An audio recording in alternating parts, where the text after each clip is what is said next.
Good afternoon, Salt Lake City, and welcome to our November 25th, 2005 City Council Work Session meeting. Our meetings are public, and you're welcome to join us in person or by watching from the Council's agenda page, Zoom, YouTube. We hope that you'll continue joining us in whatever way you feel most comfortable. This is a work session meeting during which there's no public comment. Please join us tonight at our 7 p.m. formal meeting to share your comments. We, of course, welcome your feedback anytime by mail, by email at council.comments@slc.gov, or via our 24-hour comment line 801-535-7654. Comments we receive on agenda topics are shared with council members and posted on our website, slccouncil.com. The first agenda item is a resolution on the 2025 Water Conservation Plan. So joining us for this, we have Austin Kimmel, Council Policy Analyst, Laura Briefer, Public Utilities Director, and Stephanie Dewar, Water Conservation Program Manager. Yes. And we have Jesse as well. Jesse Stewart. All right. Great. Yeah, thanks, council members. Public Utilities is here to provide a briefing on the city's 2025 Water Conservation Plan. This plan is required by the Utah Conservation Plan Act. The department has prepared this update to guide Salt Lake City's water conservation efforts and to ensure reliable future water supply. The plan establishes water conservation goals, outlines specific programs to achieve these goals, and addresses challenges posed by anticipated growth and impacts of climate change on our water supply. This is the city's 5th iteration of the conservation plan since 1999. The Public Utilities Advisory Committee reviewed the plan and voted in September to recommend it for council adoption. Policy questions can be found on page 2 of the council staff report. Following today's briefing, we'll hold a public hearing on December 2nd, and the council will consider adopting on December 9th. With that, I will now turn it over to Public Utilities. Good afternoon. I'm Laura Briefer, Director of Salt Lake City Public Utilities, and I'm here with Stephanie Dewar, who is our Water Conservation Program Manager. And she has been in this role for quite some time and has a ton of institutional knowledge and expertise. And then Jesse Stewart, our Deputy Director. And I believe online we have one of our consultants who helped with the plan, Rochelle Pletzier, with Bowen Collins and Associates. And with that, I'm going to turn it over to Stephanie to go through the plan, the highlights of the plan.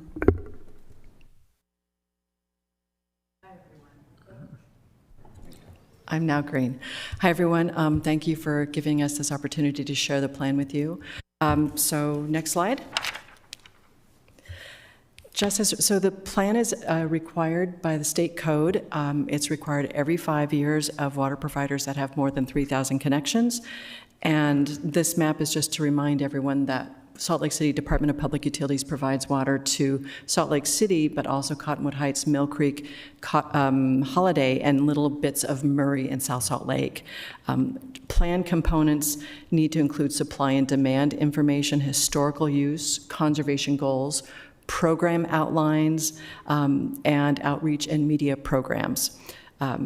We also have to submit a draft to the Utah State Division of Water Resources for review. That was done, it was mid-June, and they sent back the plan fully approved, and it's updated every 5 years. It goes through this process and before you to be approved and adopted.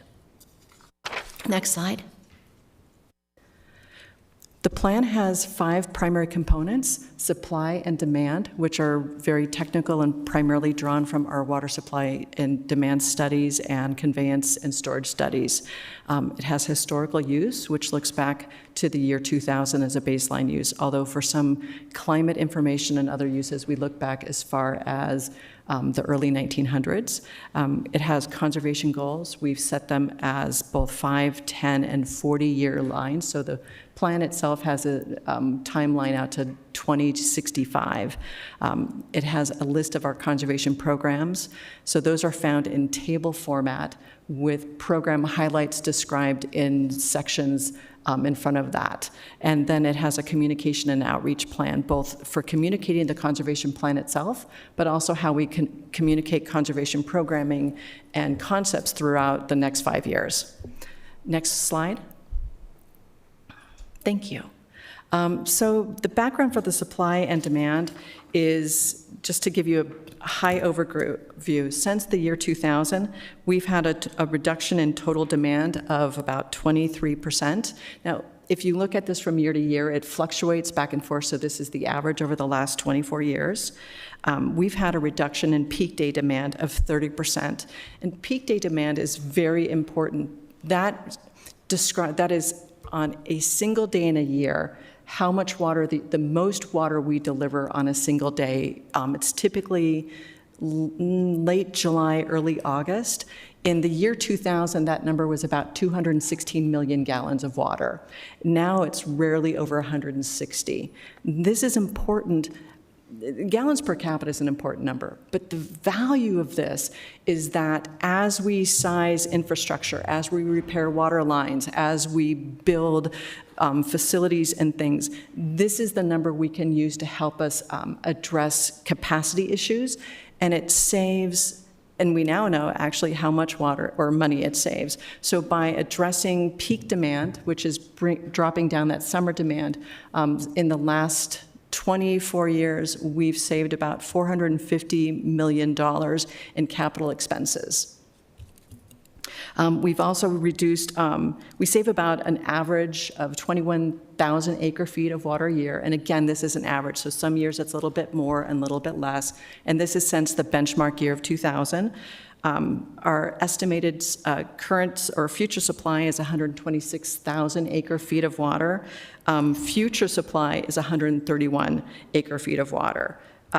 Or future demand is 131 acre-feet of water. Sorry, I'm a little nervous. And so the difference between those is a conservation need that we need above our current conservation level. So if we look at 21,000 acre-feet of water is what we've saved as an average, we need to add to that another 20,000 acre-feet. So this plan addresses how we achieve that.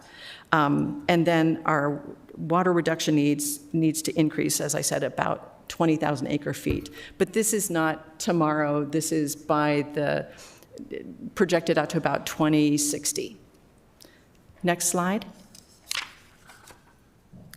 When we look at supply and demand, we look at a lot of different categories. And the reason this is important is it helps us understand fully how we use water, who's using water, and how we can best help them increase efficiencies and reduce use and eliminate water waste. So this is just a chart that shows you the different kinds of categories we look at. It's actually even more disaggregated than this when we look at commercial customers. We're gathering data right now, for instance, on how do tattoo parlors use water and beauty salons, and what's the difference between a fast food restaurant and a fine dining restaurant in terms of water use, so that we can be more responsive to our customers' needs. So we break them down into all these categories so that when we look at goals, we can look at also goals by these individual categories. Next slide. This is our summary of our historical use. So if we look at our total water sales in the year 2000, it was about a little over 89,000 acre-feet of water. In the year 2024, it was 77,000 acre-feet of water, and as Laura reminded me as we were sitting here, that's in the same time period, we've had a rough increase in population of 18%. So we've seen a 13% reduction in water use demand on top of an 18% increase in population.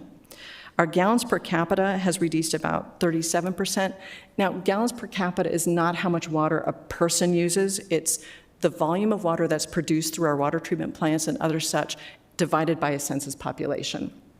When we look at residential gallons per capita, that's reduced 13%. Peak day demand, as I said, is reduced about 30%. And then this is just gallons per capita for peak day demand. So we look at that, divided it by the same census population, which is all of our industrial users and such too, which is about 400 gallons. And it's also reduced about 42%.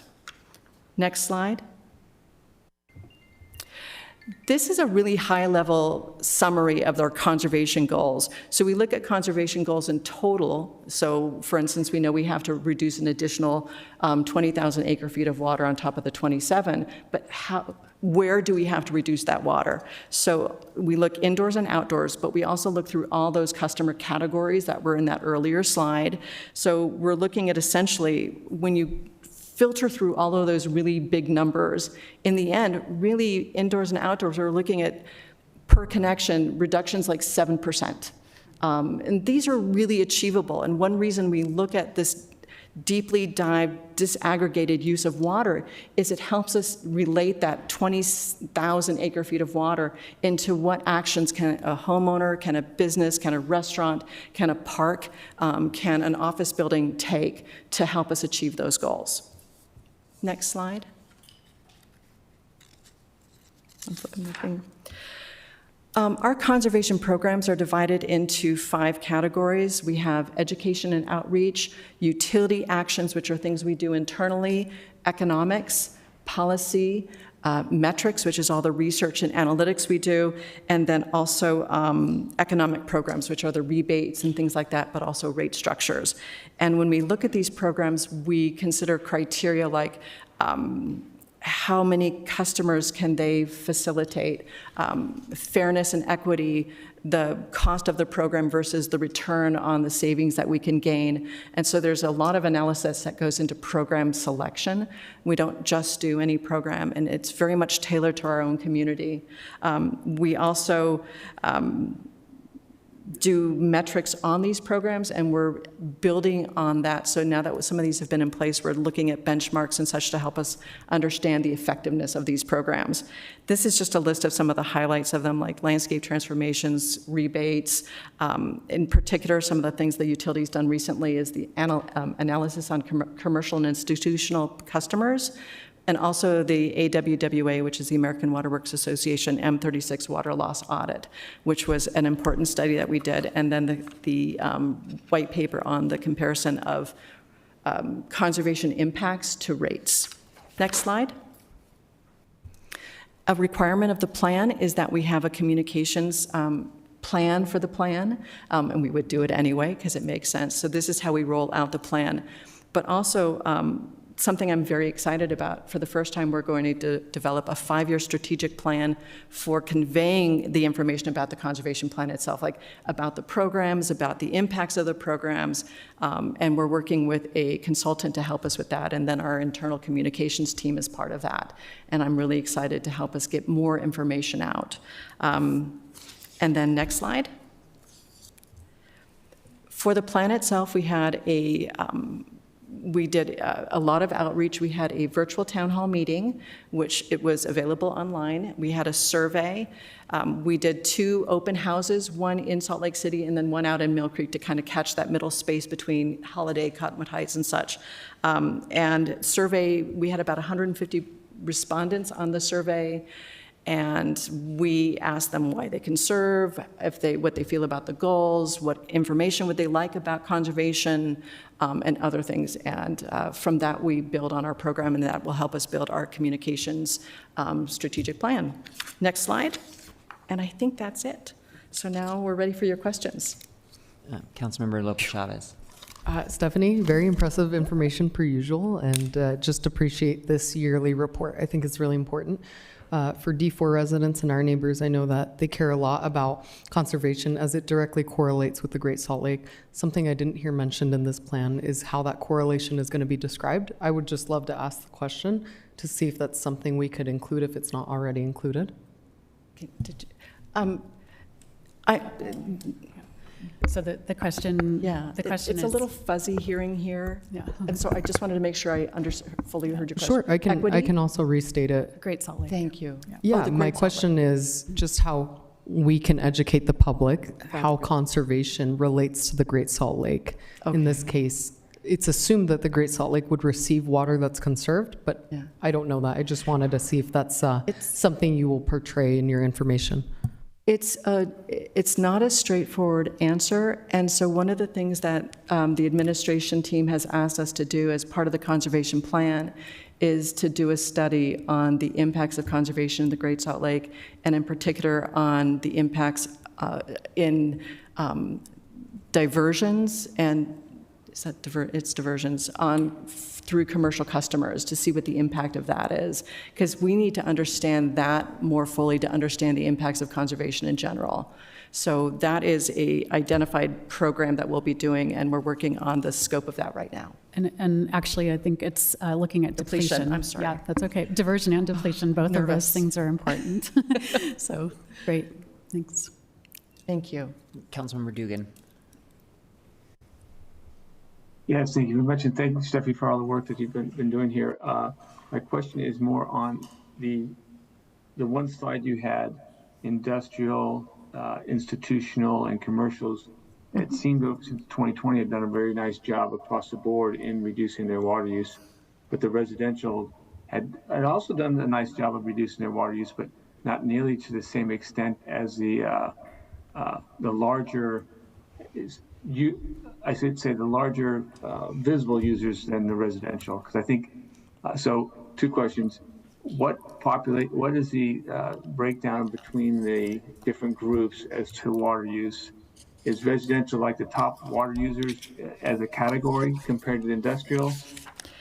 And if so, you asked for 7 or 8% from each of the groups, and residential seems to be a difficult one to kind of break the code on. How do we help residents know that saving water, 10% of your water is not very difficult to do, and especially since it's mostly on the outdoor side.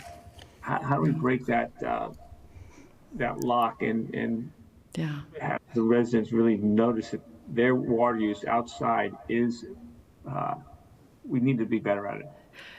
That's a great question. Thank you so much for that. I'm going to just show something really quick. You can't read this. Not like you can't, but you won't be able to. So this is a table of all those categories we identified in our customer classifications. It's how much they are using currently, how much they have to reduce in total, how much they have to reduce indoors, outdoors, by connection, by day. So I know, for instance, as an example, residential properties need to reduce 20 gallons per day out of doors. Now, if we look at an irrigation season as being 7 months, 30 days, it's 210 days. If they have to reduce 20 gallons a day, that's about 4,000 some odd gallons. It takes about 2,000 to 3,000 gallons to run an irrigation cycle. If we think about the number of times people run their water every day, like let's say 3 times a week, literally all someone has to do is skip 2 irrigation cycles to meet their entire outdoor water conservation goal for that summer. So one of the things we're going to do this next year is work closely with our communication team to build some infographics and other communication tools to help people understand how simple some of these actions are. And that's why I'm excited to have the strategic plan. And we have that kind of information for all of our customer classifications.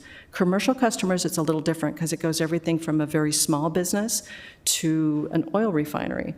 But also we're working to disaggregate that. And I sit on a committee with, there's an organization called the California Water Efficient Partnership, CalWEP, and they, in partnership with San Antonio Water and then 2 consulting teams, we're working together to benchmark commercial water use, so we can say, if you have a restaurant of 20 seats, this is what you should be doing.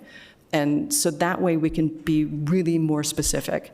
And as we develop that information, we'll be sharing it out with the community, and we'll be doing it in a way that's much less geeky than I talk about it, which is why we're working with communications experts to help relay this information in a way that's meaningful and actionable, because that's what matters.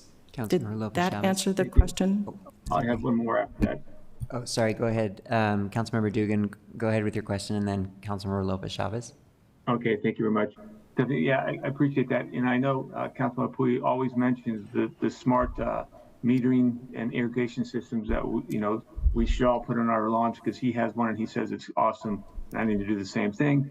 But I'm also looking at how do we make that an incentive or a requirement of institutional users and large commercial outdoor users to have those smart metering so they can easily do that, so they're not watering the lawn when it's also raining outside, or they're not watering the lawn the day after a huge storm comes through. How do we make it so that it's not really yes, we want you to volunteer, but we want you to volunteer a little bit more forcefully than just a volunteer basis? So the question is, how do we get our commercial and industrial customers to be more proactive about helping with achieving our conservation goals? Is that? Yes. So Especially with the water, especially with the smart Yeah. Irrigation systems. So one is Central Utah Water Conservancy District, which offers the landscape transformation rebates, is building up their commercial program, and we're working very closely with them. In fact, part of the reason they're building it up is some of the work we've already been doing on that area. So we'll be doing some outreach directly to our commercial customers about programs that are available, in particular working with HOAs and PUDs. As far as, besides the incentivizing of it, the stick part of it would be looking at things like squandered water laws and such, which address egregious and excessive outdoor or wasteful practices like continuously leaking fixtures and things like that, but not small, but big scale. So those would be two ways we could look at addressing that. Thank you, Mr. Chair. My follow-up question, just because there was such a focus on how we communicate, especially with residential water, I'm just curious if in this study we were able to see best case scenarios for communicating with residents and maybe how that might be articulated through my SLC, or just thinking about contemporary ways to communicate water Absolutely. use. Yes, we're looking at a variety of social media platforms. We work closely with the sustainability group to help share and push out messaging. We have a new communications person, Crystal, and she's great at very tapped into what catches folks' attention on both Instagram and other postings. And we've been doing posts, and we've been having a lot of success with that. So absolutely. We're also looking at being able to deliver these messages in multiple languages, and making sure that we're looking at all of our range of customers. Absolutely. That's, again, the other reason for the strategic plan, to make sure that we do it in the most efficient way possible and effective. Yeah, no, I appreciate that. I know my SLC is still kind of newer to our city conglomerate, but I'd love to see how that might be utilized in a way to prescribe. I think people know to conserve water, but then there's questions about how dire is it, or how it might affect them, their water rate. And I think if there was a way, I almost think of, the best way is to show your use on your phone, right? Like your usage is going up, your rate goes up, but also your conservation goes up, and this is how that reflects. Yeah. There are a lot of other tools too that we have that I think part of our communication strategy is also to educate about those tools that do exactly that. So that's like if you have a smart meter, which more than half, probably 2/3 of our meters have been switched out so far to smart meters, you can get a message on your phone easily by just setting thresholds to say when your water demand is going higher. The same with the Water Maps program, where you can see what your landscape needs, and then have easy access to all the tools and help in which to get there. So I think we have a lot of opportunity. I also think it's sometimes a challenge to get all of that information out there. So we're going to be working with not only our internal team, but with the citywide comms team and potentially some others with that expertise. So. Yes. Councilmember, any other questions? Okay, thank you so much. We appreciate you being here. Thank you. Thank you very much. All right, let's move on to Like I'm a agenda little item number overprepared. 2, which is our Public Art Program Maintenance and Conservation Report for fiscal year 2025-2026. 2025, 2026. We have Sylvia Richards, Council Policy Analyst, Felicia Baca, the Arts Division Director, and Renato Olmedo Gonzalez, Economic Development Manager. Thank you, Mr. Chair. This is an opportunity for the Arts Council to present their annual art program maintenance and report with costs for the maintenance. And they do have a presentation, so I'll turn the time over to Renato and Felicia. Thank you and good afternoon. My name is Renato Almeida Gonzalez, and I have the honor of serving as the Public Art Program Manager for the Salt Lake City Arts Council. It is great to be with you all today. This presentation will cover our recent transmittal, which outlines our fiscal year 25-26 public art maintenance and conservation efforts. As outlined in our percent for art ordinance, 1.5% of CIP funds are allocated for public art acquisition, installation, and importantly, maintenance. Today, we're reporting on how a portion of these will be used to maintain Salt Lake City's permanent collection. Our maintenance and conservation efforts are guided by a report commissioned by our program in 2020 that assessed our collection for conservation and routine maintenance checks to our collection. We conduct routine checks to ensure artwork stability and safety, addressing repairs in real time as needed. Can we go to the next slide, please? For fiscal year 26, we're projecting maintenance and conservation work for 19 artworks with one potential deaccession due to unsurmountable conservation challenges. The total projected repairs for the fiscal year 26, are $53,450 with $44,450 from the Public Art CIP fund, and we reserve a $10,000 contingency fund from this same fund for unexpected repairs also coming from Public Art CIP. The Public Art CIP contingency ensures that we are prepared for any urgent repairs that may arise, maintaining public safety and artwork integrity. Next slide, please. We are also happy to report on in-progress and partial completion of certain maintenance projects. Currently, there are 11 works in active maintenance with one partial deaccession that has been completed. The total project expenditure for these repairs is $67,760. Of this, $25,900 came from the Public Art CIP fund for maintenance, and $41,000 and $860 came from Public Land CIP. Next slide, please. In the next few slides, I will highlight a variety of artwork conservation projects that we are addressing, from recently completed artworks to showing examples of future and ongoing repairs that vary in scope and complexity. Notable projects that are completed and are in progress include restoration work at the International Peace Gardens, which combines ongoing maintenance with community-facing cultural preservation. The following will give you an idea of the breadth of the work that we do and the care that goes into addressing each individual artwork. This one that we have on our screen is by Avard Fairbanks. It's the dawn of a new era. It anchors the U.S. Gardens at the International Peace Gardens. This was a major restoration effort completed of the sculpture in close collaboration with Daniel Fairbanks. Daniel is the grandson of the sculptor of this piece, and it included addressing portions of the sculpture on the top, but most importantly, total replacement of the terrazzo base at the very bottom with a new granite over there. Next slide, please. Next, we have Pages of Salt. This is by artist Ned Khan. This is an unexpected damage that was repaired just in time for the NLC conference. We had to really hurry up and get this prepared to make sure it was in top shape. Several individual pieces and panels were refabricated, assembled, and reinstalled to restore the work. Next slide, please. We're currently undergoing conservation work for the Japanese lanterns in the Japanese section of the International Peace Gardens. We're repairing broken corners, replacing damaged lattice work, and cleaning using specialized techniques. Next slide, please.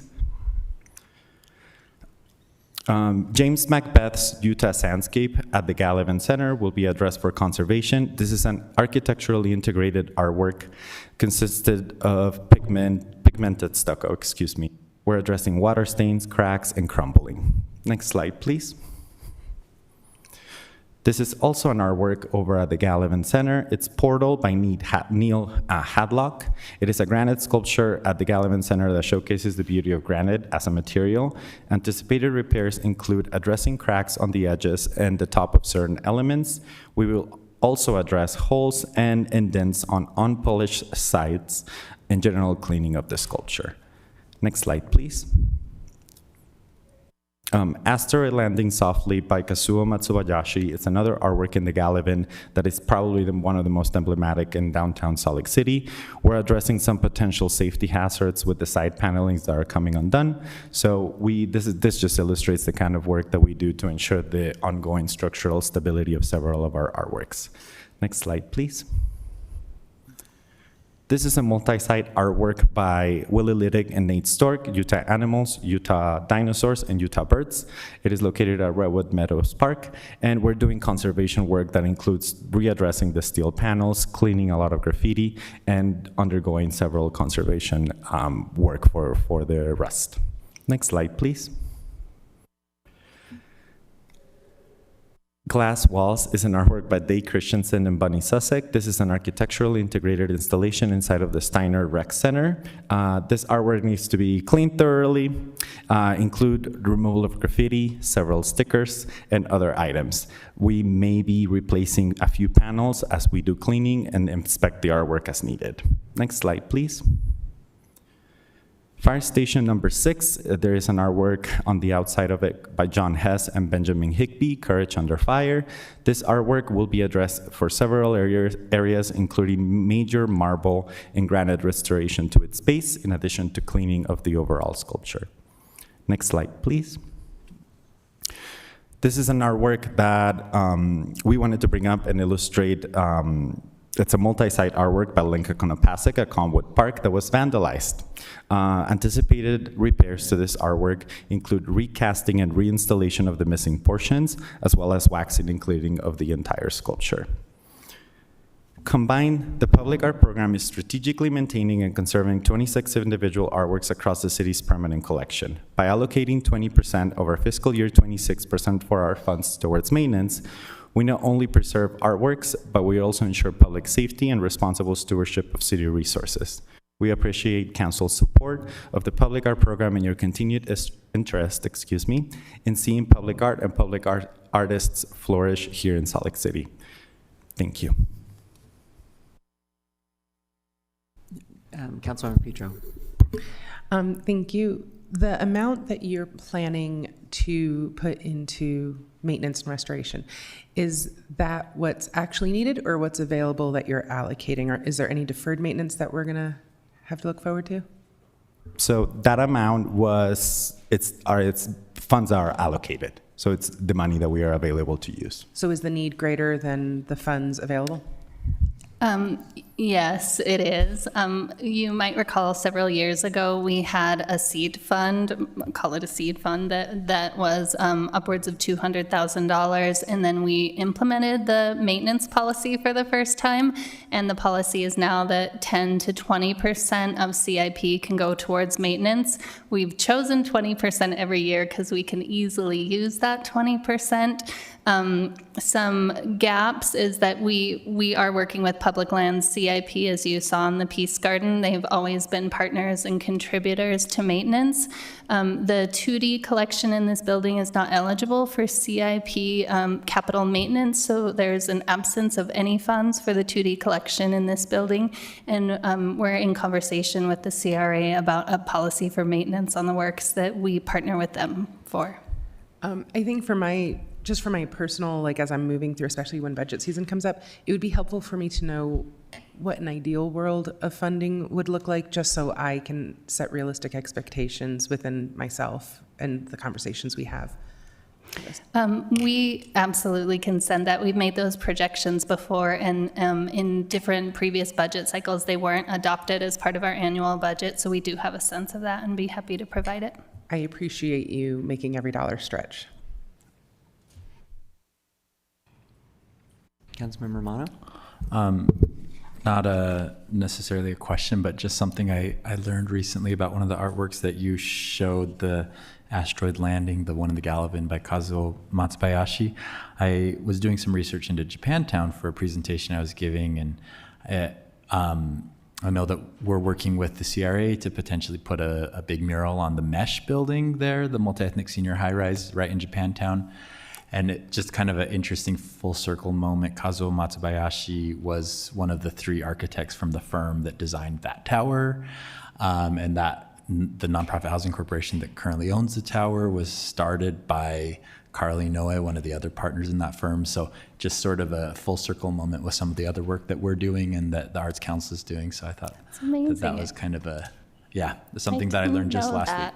And I'm impressed by your enthusiasm for research. Any other questions? All right, thank you so much. Appreciate it. Thank you. Let's go to agenda item number 3, the Salt Lake City Climate Forward Plan update. So for this, we have Austin Kimmel, Council Policy Analyst, Sophia Nicholas, Sustainability Deputy Director, and Catherine Weifels, Air Quality and Environmental Program Manager. Yeah, thanks.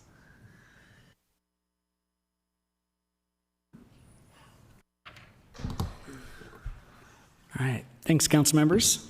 As we're getting settled over here, I'll just provide a quick introduction. This is an informational briefing from Sustainability on Climate Forward SLC. This is an update to the city's climate strategy. Climate Forward SLC outlines strategies to help the city achieve its renewable energy and carbon emissions reductions goals, which the council established in 2016 and 2019.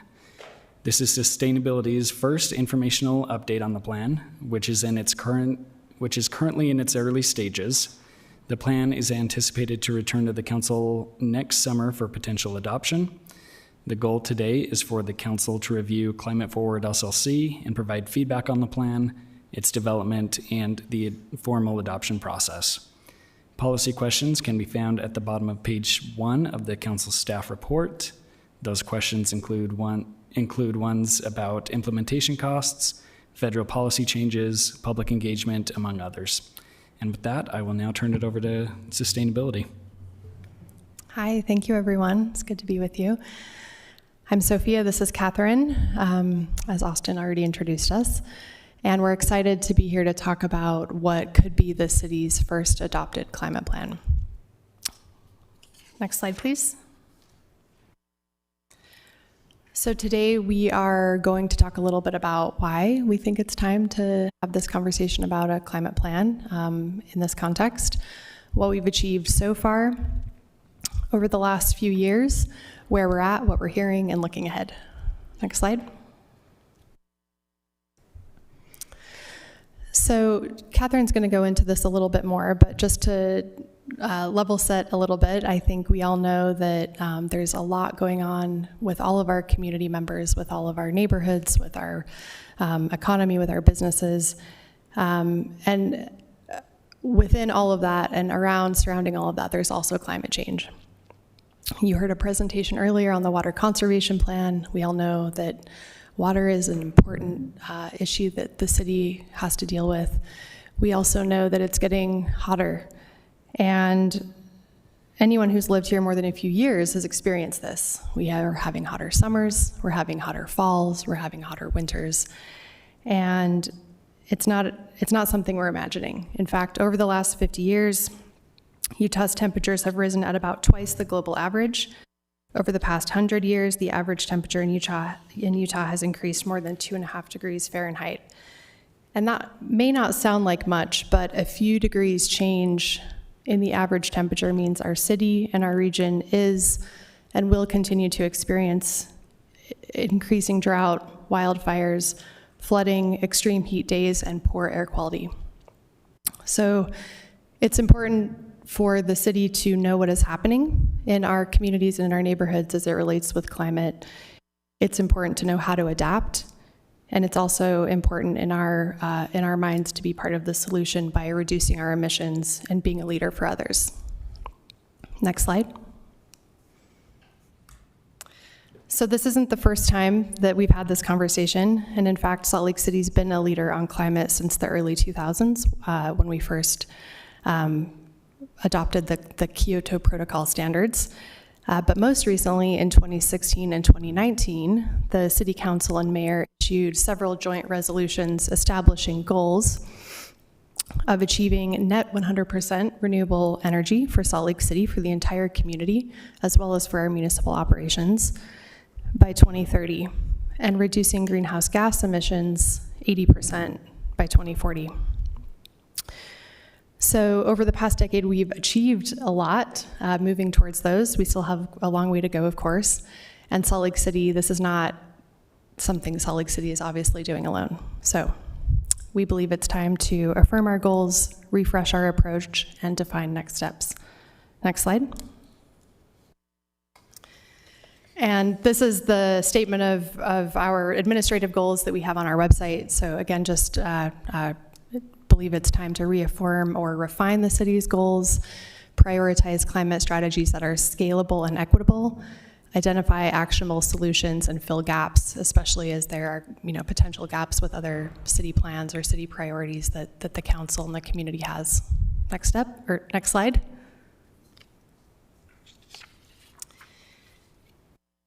And I think one of the things that we're really hoping to do is to identify any opportunities for further conversation where there are inconsistencies as well as real and perceived conflicts between plans. We want to leverage resources and work efforts to achieve multi-benefit outcomes. And we ultimately hope that this can be a process that's formally adopted as part of the city's planning framework. And this also allows us to be able to continue to go after funding. So having a climate plan that's adopted is one of the first questions that's asked in grants, both in the government sector as well as in the private sector. So, next slide. So this is just a slide that helps describe what is common with climate plans around the country and even in Utah. So in terms of Utah, we have climate plans that are adopted in Provo. Moab is just about to complete theirs, and several other cities have gone on this path as well. You might be familiar with some of these goals because they are similar to what's in our joint resolution. They can include things like emissions reduction targets, mitigation strategies, adaptation measures to respond to climate impacts, and then of course, how are we measuring and tracking our progress? Next slide. So we have been working on this since the summer of this year in terms of engagement, and we are setting this up so that it could be adopted through the city's channels if you so choose. The mayor did file an initiation petition in August, and as Austin mentioned, we are just at the beginning of this process here with this council briefing. So we have, in terms of the engagement we've done, Catherine's going to get into a little bit more detail soon on that, but we have been talking with community members at events all over the summer and fall. And we've done intercept surveys all over the city with a focus on the west side, and we also had an online survey in the new Shape SLC platform. We've also been starting our internal engagement, talking with fellow departments and getting their thoughts on if and how and why climate is important to them and all of the existing work that they do and all of the plans that they're already have underway. And that's been really, really promising as well. We are just about completed with our existing conditions report. You're going to get a little preview of that from Catherine right now, and then we will be finalizing that as well as some of the draft strategies over the winter and spring, and we are happy to come back and talk to you as often as you would like, and we really appreciate all of your feedback on this as well. So, next slide.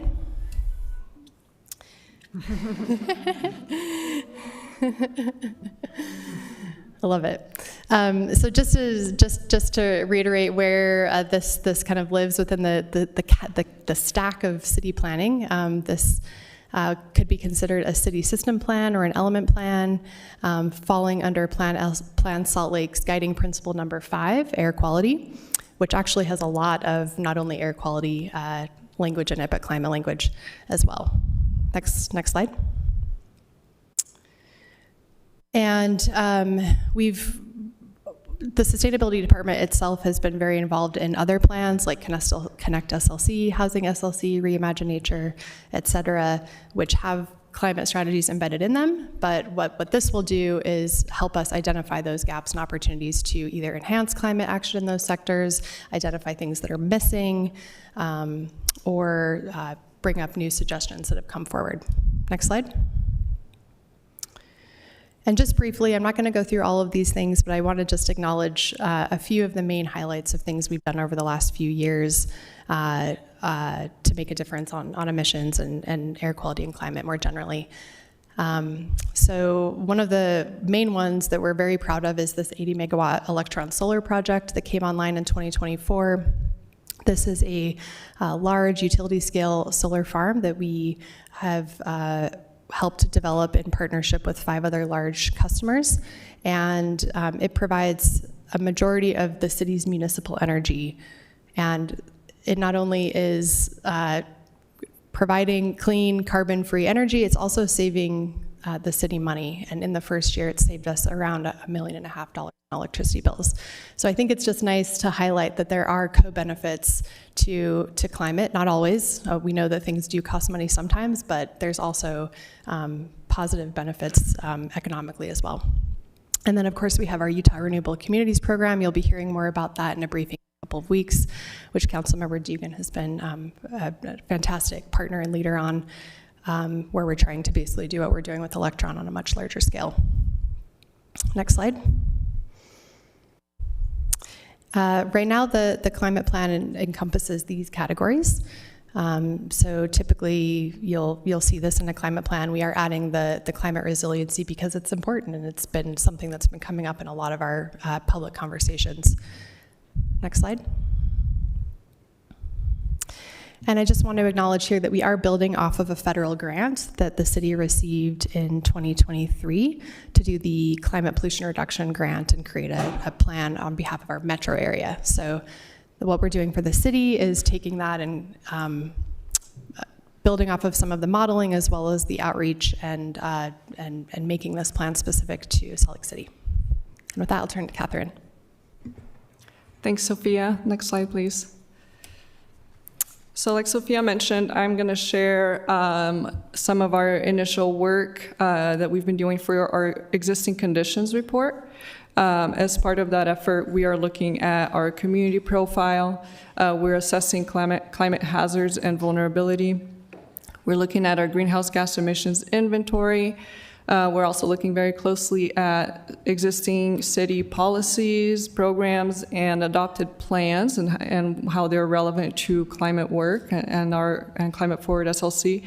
And then we also just wrapped up our community outreach effort. Next slide. So these are our main conclusions for our community profile.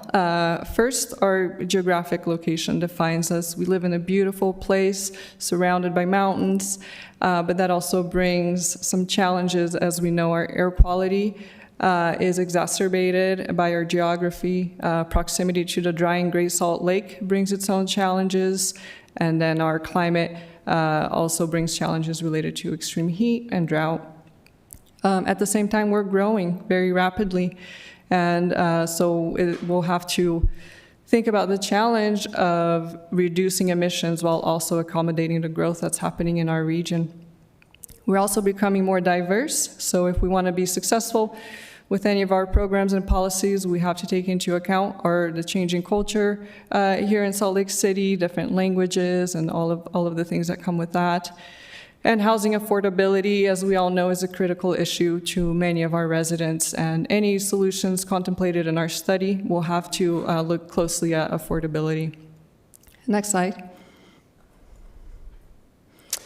So we have two primary risks, climate risks in our region. One is rising temperature and changing in precipitation patterns. Salt Lake City is in the top 3 metro areas in the U.S. for urban heat island intensity, and our west side communities feel that more strongly than the rest of the city. And continued urban development will exacerbate this problem. Drought is a challenge, as we already heard. Presentation about that from our Public Utilities Department. But when we're thinking about it for climate, we're also thinking about the competition of water uses for human consumption and also landscaping and the need for green spaces and heat mitigation. And then finally, the climate impacts will be felt by everyone in the city, but low-income communities are more vulnerable to climate hazards, as we all know. So it's just important, these efforts are crucial for the health and safety of our low-income communities. Next slide. As far as our inventory, we looked at what has changed from our baseline of 2009 to 2024. We're happy to show that our community greenhouse gas emissions fell 11% in that time period, and this is primarily due to a shift to cleaner energy sources. So while this 11% may not seem like much, but it's important to remember that it happened during a period of a lot of growth. And we're seeing a similar pattern on our per capita emissions, which declined 25% in the same time period. So it shows that we can still have economic and population growth while reducing emissions. But we still have a long ways to go.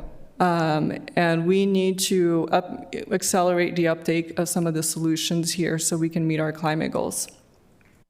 Next slide.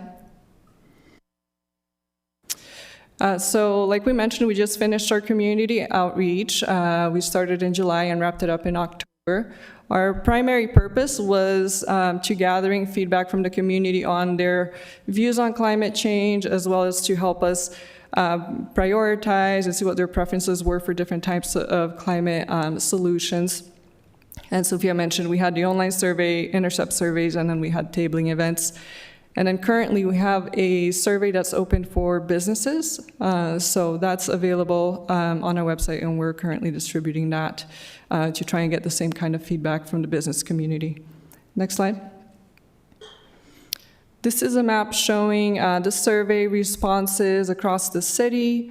The yellow dots are where we did our intercept surveys, and then blue dots are the tabling events, where we had our dot board activity. And you can see we prioritized our in-person events on the west side to make sure that we had good representation from those communities. But generally, we had a pretty good response across the city with almost 1,000 respondents.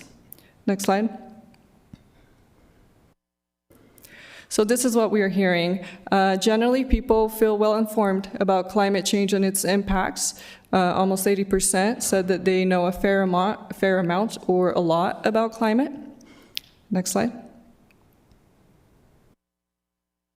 As far as people's concerns, drought and air quality are the top two concerns. More wildfires and smoky days about 75% of people selected that. More hot days, about 63% of people selected that. It is one of our key vulnerabilities in our area, but it doesn't seem to be top of people's mind quite yet. Next slide. We also, like I mentioned, we gathered feedback on people's priorities for solutions. We have a lot of data to go through with this type of feedback, but these are some of the things that jumped out. People are interested in anything they can do in their homes to save on their utility bills. A lot of support for clean, renewable energy for both home and businesses. People like street trees in their neighborhoods.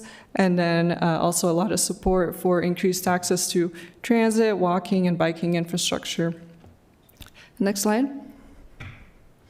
So Sophia already went through this slide, but just as a reminder of where we're going next, we're going to be finalizing this existing conditions report, which we hope we'll be sharing with Council and the Planning Commission later this winter. And then we also plan to share the draft plan with Council before it goes out to the official public comment period, and then coming back for adoption next summer. With that, open to questions. Thank you. Council members.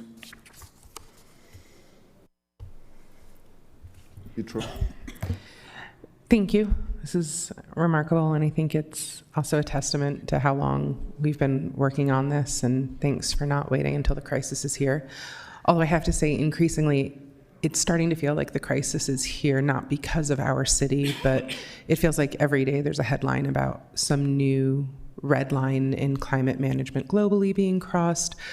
We saw in my neighborhood, 1 week, Laura's team started with a wildfire on the east side and ended it with flooded houses on the west side, which, even if we can't draw a straight line between those, feels like it has to be. It's everything that they told me to expect in climate change as I've been growing. So I'm going to go ahead and just say that this waddles like a duck, and I'm going to call it a duck. This is climate change. Are there red lines that have been crossed? I am not a climate scientist. I have not gone to school for this. Just a longtime fan of living on Earth and wanting my kids to be able to continue to do it as well. Are there red lines that have been crossed that are going to require us to not just modify behavior, but also solicit innovation and things that might offer resilience, not just from behavior amendment? I mean, I know we saw during COVID when people didn't drive, the clearest air quality. That correlation seems abundantly clear. But the lack of investment in a public infrastructure system is counter to our ability to require that more heavily. Is there innovation that we're going to have to bring in addition to this, or is that part of the analysis that we're going to be looking at? It feels like behavior change at this point needs a boost. It feels like we're too far gone. But is that me being cynical and nervous and just not educated enough? I think it's a great question. What I always like to say is that we have a lot of the solutions at hand. We just need to have the wherewithal, political will, money to implement them on a global basis. And it is happening, actually, in other countries.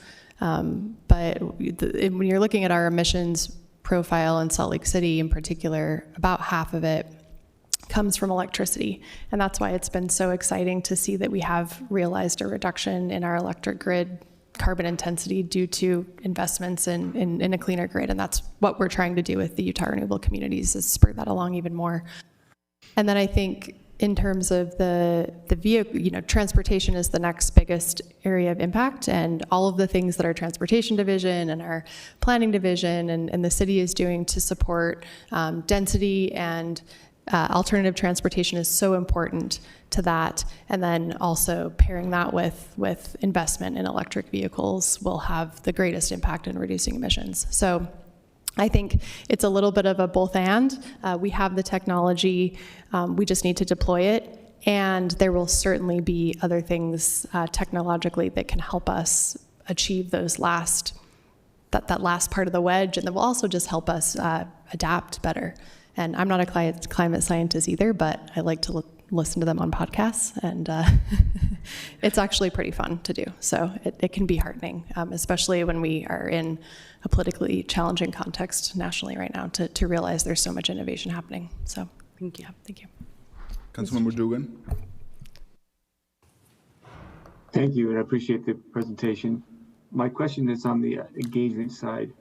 And in the past, I've realized that sometimes when you engage the little ones, the elementary school kids, parents understand what recycling is, and then they feel like, oh, they need to get involved in that.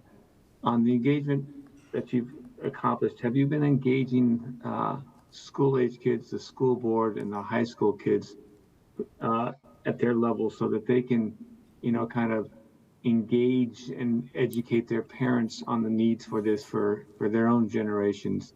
And then, using that youth government, also pushing it to the older people that have a difficult time sometimes making change. Are you doing that? And if it's been successful, or do we need to do more of that? It's a great point. I would love to do more. And I think as we get into our planning for 2026, this could be something that we brainstorm a little bit more on, especially with climate. I will say that with we do have a federal grant right now for recycling. It's an EPA recycling education and outreach grant that our Waste and Recycling Division has been leading out on. And that has been so much fun because they have developed a really fantastic partnership with Youth and Family and delivering a recycling curriculum to youth and family. We've been starting conversations to do similar things with NeighborWorks and Guadalupe School and University Neighborhood Partners and the OCA Utah. So that grant is helping us. It's an engagement-focused grant on recycling. And I think through that, we're forming a lot of great relationships within our department for that public education with youth more generally. So yes, and I'd like to do more. And on not just on the recycling side of the house, but I think we educate them on the reducing and reusing cycle, because the recycling, we've already used it once. How we reduce our use of it instead of just recycling it. Just educating them on that level, because we are a throwaway world, and we have a lot of plastic forks and plastic bottles. But boy, if we just didn't use them, it'd help out.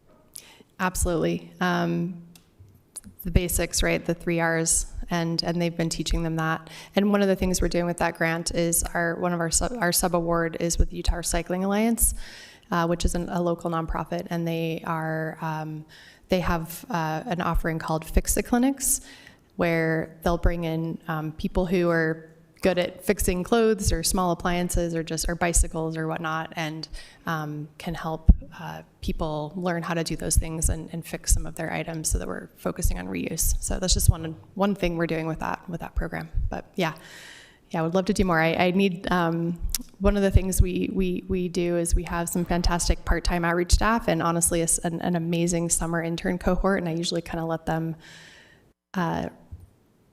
develop these outreach strategies and partnerships. So I think it could be something we could explore for next year for sure. Councilwoman.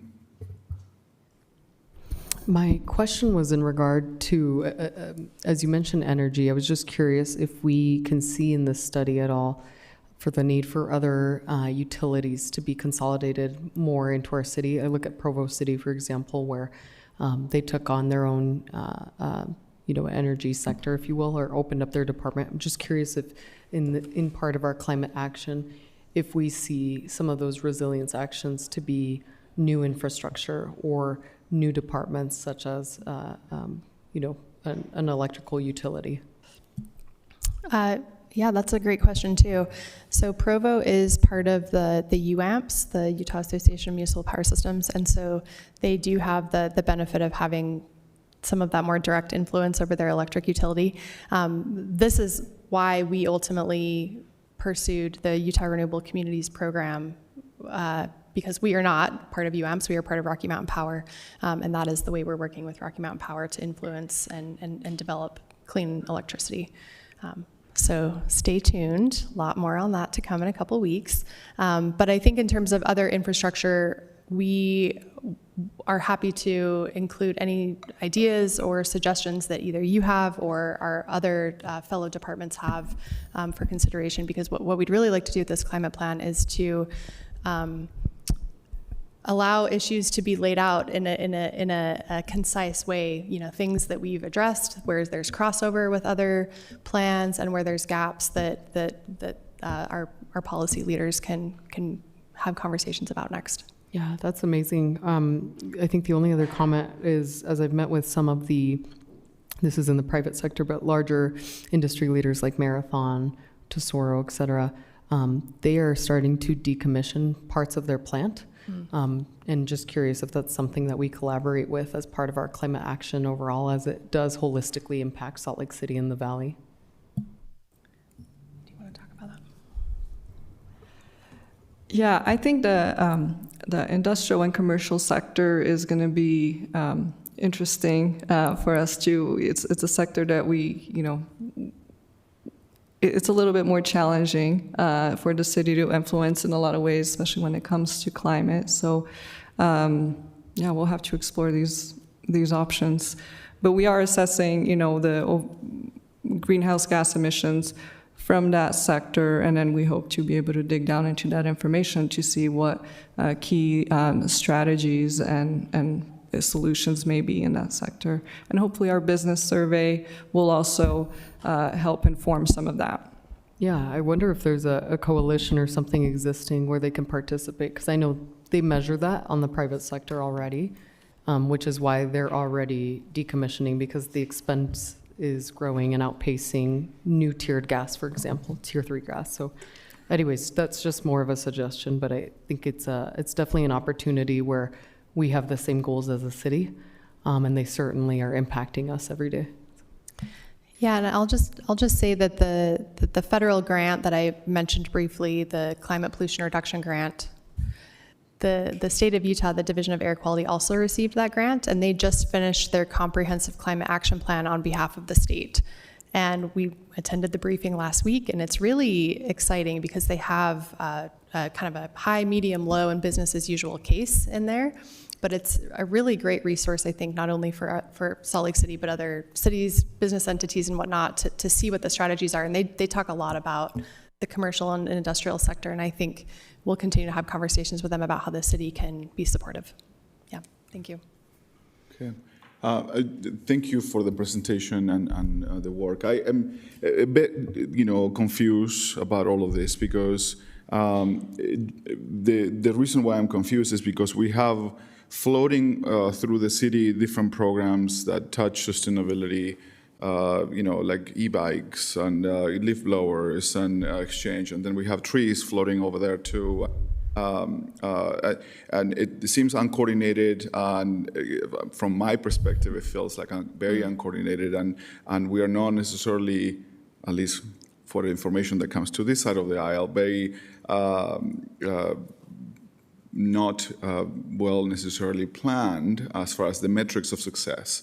And I was hoping to see that this is like an overarching plan that will guide our city and our implementation of different programs, even if they don't start within your department, that they may start from a mayor's initiative or a different department and it touches sustainability as a core. And I'm hoping that that's still sort of the goal here, is that it's internally we are sort of have a vision, and maybe a different department wants to implement a tool and touches with something that matches the goals that you have set up for all of us. So if that's correct, I'm excited. But there is also another portion to this. It seems like it's an outside the city, right? Like it's trying to shape the city as a whole, not necessarily also the city as an institution, right? It's both. It's both. Yeah. So it's both. It's outside and inside. And I hope that it is, and that is encouraging to me. So this is to me what I needed to, that's why for a couple of years I struggled with sustainability, because it felt like it was, there's food over there too. And, I couldn't figure out what the mission of the department was. It seems like it was a place where all of that was thrown in it. And I agree with all the pieces, but I still couldn't understand how we measure success with all of that. How do we also ensure that the work that we do as a city is not necessarily duplicated by an organization outside, or we are the ones duplicating the work? And I'm hoping that this plan also puts us as a caveat that we're not necessarily starting programs just because we want to start them. Maybe the best approach is to partner up with those that are outside, maybe experts, or maybe we identify that they are not covering the whole problem, and we decide to go and cover it, the pieces that we don't see being solved. So that is encouraging to me. So I appreciate that, answering that. One of the policy questions, and I think is very important in today's age, is the issues with the shifting of policies and direction from the federal level. Mm-hmm. And if your plan have identified any problems with that. And what I will hate is to have a lot of direction on things that we want to do, but then have all the roadblocks of, from funding to policy changes from the federal level that will stop us from doing them or implementing them. And that, yet again, we set the expectations high, and the delivery of those things are not going to happen. And there's a way of highlighting that, if that's the case. But I just want to make sure that the expectations to the community is acknowledged. So on that question, have you started looking at the federal impacts and the changes in there?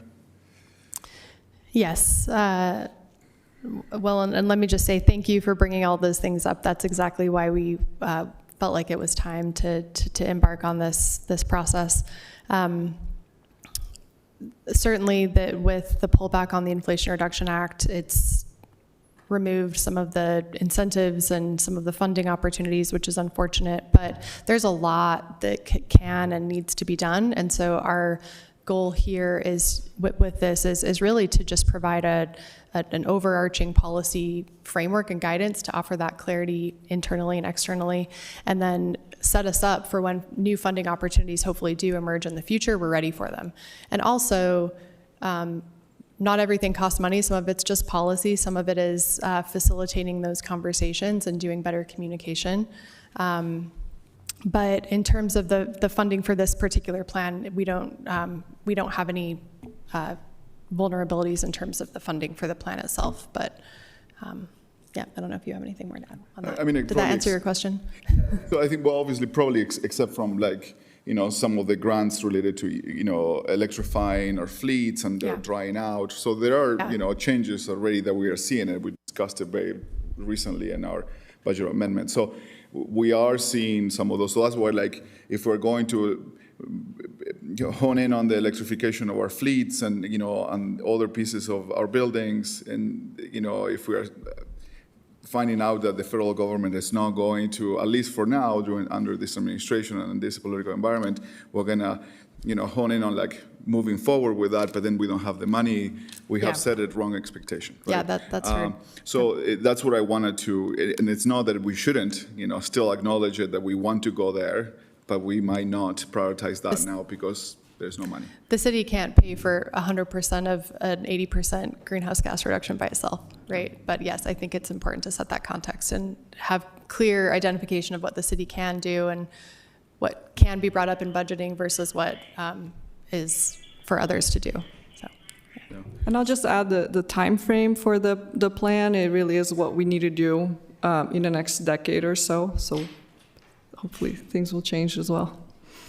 Yeah, crossing all my fingers and toes. Yeah. So and lastly, I want to acknowledge the public engagement piece, and I appreciate that you have done more in-person public engagement on the west side. I also curious if you have done a public engagement or engagement with city employees, because I feel like maybe there is an opportunity to find out from everybody in here if there are ways of becoming more efficient with our processes, that we may not be the brightest minds about that, and maybe they have found inefficiencies that we have not noticed, and so maybe seeking some of that feedback, it may be useful. Yeah, thanks for that. Yeah, Councilwoman. As you were speaking, it just occurred to me, I also would value, as we're moving forward, ways to make decisions that help us achieve goals but don't hamstring things like affordable housing. We had this long debate amongst ourselves about the Energy Star rating for the small workforce housing unit, if that was the actual right measurement, and not wanting to compromise on that, but also understanding the urgency of not having time to redo an ordinance. And so as we're doing this, I would really love it if you were able to share some expertise that would help us as policymakers be able to understand how we're shaping policy that might be outside of your purview in this specific plan, that wouldn't cause us to compromise, but also helps us consider those other competing priorities. Yeah. Yep, absolutely. That's a great point. That has been a debate for us, and we're still struggling with balancing those two, right? And meeting our goals, environmental goals, and at the same time trying to, solve affordable housing, right? And some of those two seem to have a breaking point that's, where both of them go different directions, and we still want to solve all of them. So maybe some guidance on, and that might be useful for all departments, CRA and planning division, and it may be useful in general. So I appreciate that. If nothing else, Okay, thank you for the Okay, presentation. thank you. Appreciate it. Moving on the agenda, we're going to go to item number 4, the consolidated fee schedule corrections follow-up. Love myself some corrections. Coming at the table, Austin Kimmel, Council Policy Analyst. Well, I guess we'll stay at the table. Thank you. The Laura Briefer, Public Utilities Director, is going to join us, and Jacob Jorgensen, Financial Analyst, will join us at the table as well.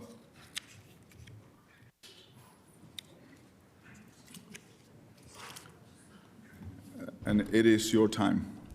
All right. Thank you, council members. This is a continuation of the consolidated fee schedule correction. So Public Utilities is here. We're here to continue discussing Public Utilities request that the council approve a correction to the city's consolidated fee schedule, adding missing titles, fire lines, and the description per inch to the rate table in the water section of the CFS. Since that last briefing, we've learned that state code requires the full details of rates be transparently set by the council. This means the CFS error is a bit more significant of an issue for the fire line fees charged between July 1st and council adoption. At the most recent briefing, council members requested additional analysis on potential phased-in implementation of the fire line fee increase. Public Utilities has prepared that analysis for your consideration. That was included as an additional document in your packets. And Public Utilities has prepared that analysis, which includes 2 primary options. There's a 2-year and a 3-year implementation. Both options include mitigating the immediate customer impacts of the full fire line fee increase while also carrying budget implications for future rate consequences. It also includes recommendations that credits be applied to customer accounts that have paid the full rate up to the effective date of the new phase-in rates. So depending on council's preferred direction, staff will work with the administration and the attorney's office to prepare an ordinance for consideration at a future meeting date. Staff drafted the document that's printed out before you. It's a bit of a rough document put together this morning to help guide us through this conversation. It includes options to phase in the fire line increase over a 2 or 3 year implementation period, or to approve the CFS schedule by adding the title and description to the rate table with the fees as originally proposed by Public Utilities, keeping that FY26 fire line fee unchanged. So staff is requesting a few items of feedback from the council. Because of the noticing issue, we want to know if you want any fee charged between July 1st and the present to be refunded or credited to customer accounts.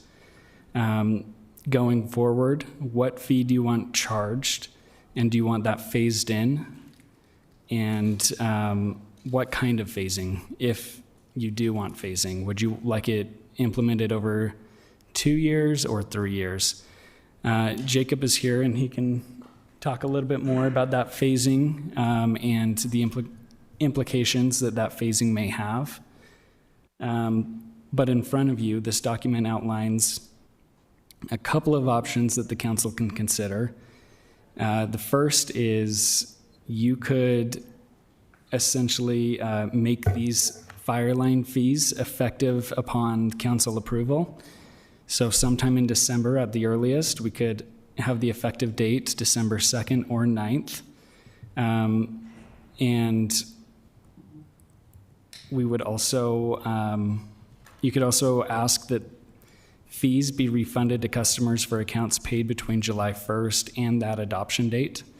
This, of course, impacts the department's budget, reducing the revenues by, we've estimated, $370,000, representing that 6 months of collections that the department has gotten. Another option would be to approve as department intended. So correcting the CFS schedule, keeping the rates as is, effective July 1st. That's option 2 listed on that document. Another option 2A, what we're calling it, is approving a 2-year phase-in increase of these fire lines. Basically, it would be a 50% increase on the intended amount effective July 1st in refund credits for the amounts paid already. Jacob, I don't know, are you prepared to talk about that 2-year implementation? Great, thank you. Helps if I press the right buttons here.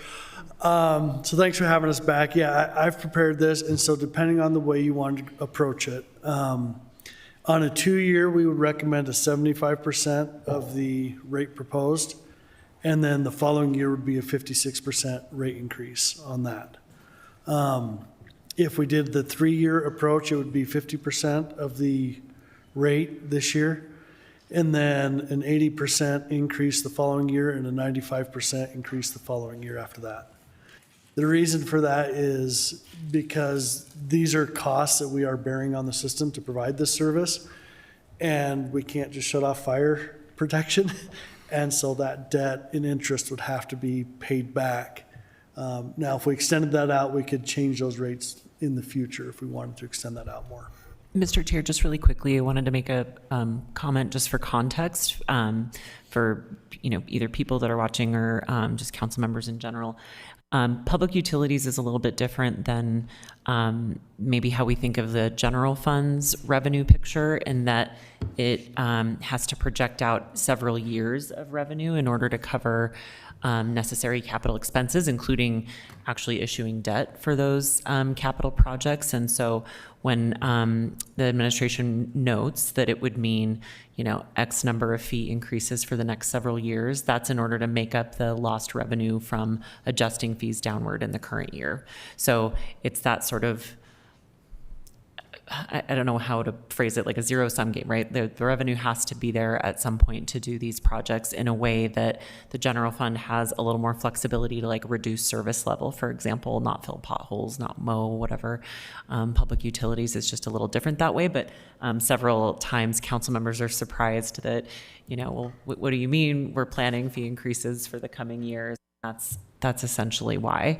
The council still has to vote on those fee increases, and so it does sometimes put you guys in a little bit of an awkward spot, but it's the reality of the situation. Thank you. Sorry. And I did need to correct just one thing from what was originally submitted, that $700,000 projected shortfall. I accidentally left off the detector checks on that. It would have actually been and so the numbers, I just want to correct those, it would have actually been a $1.7 million shortfall.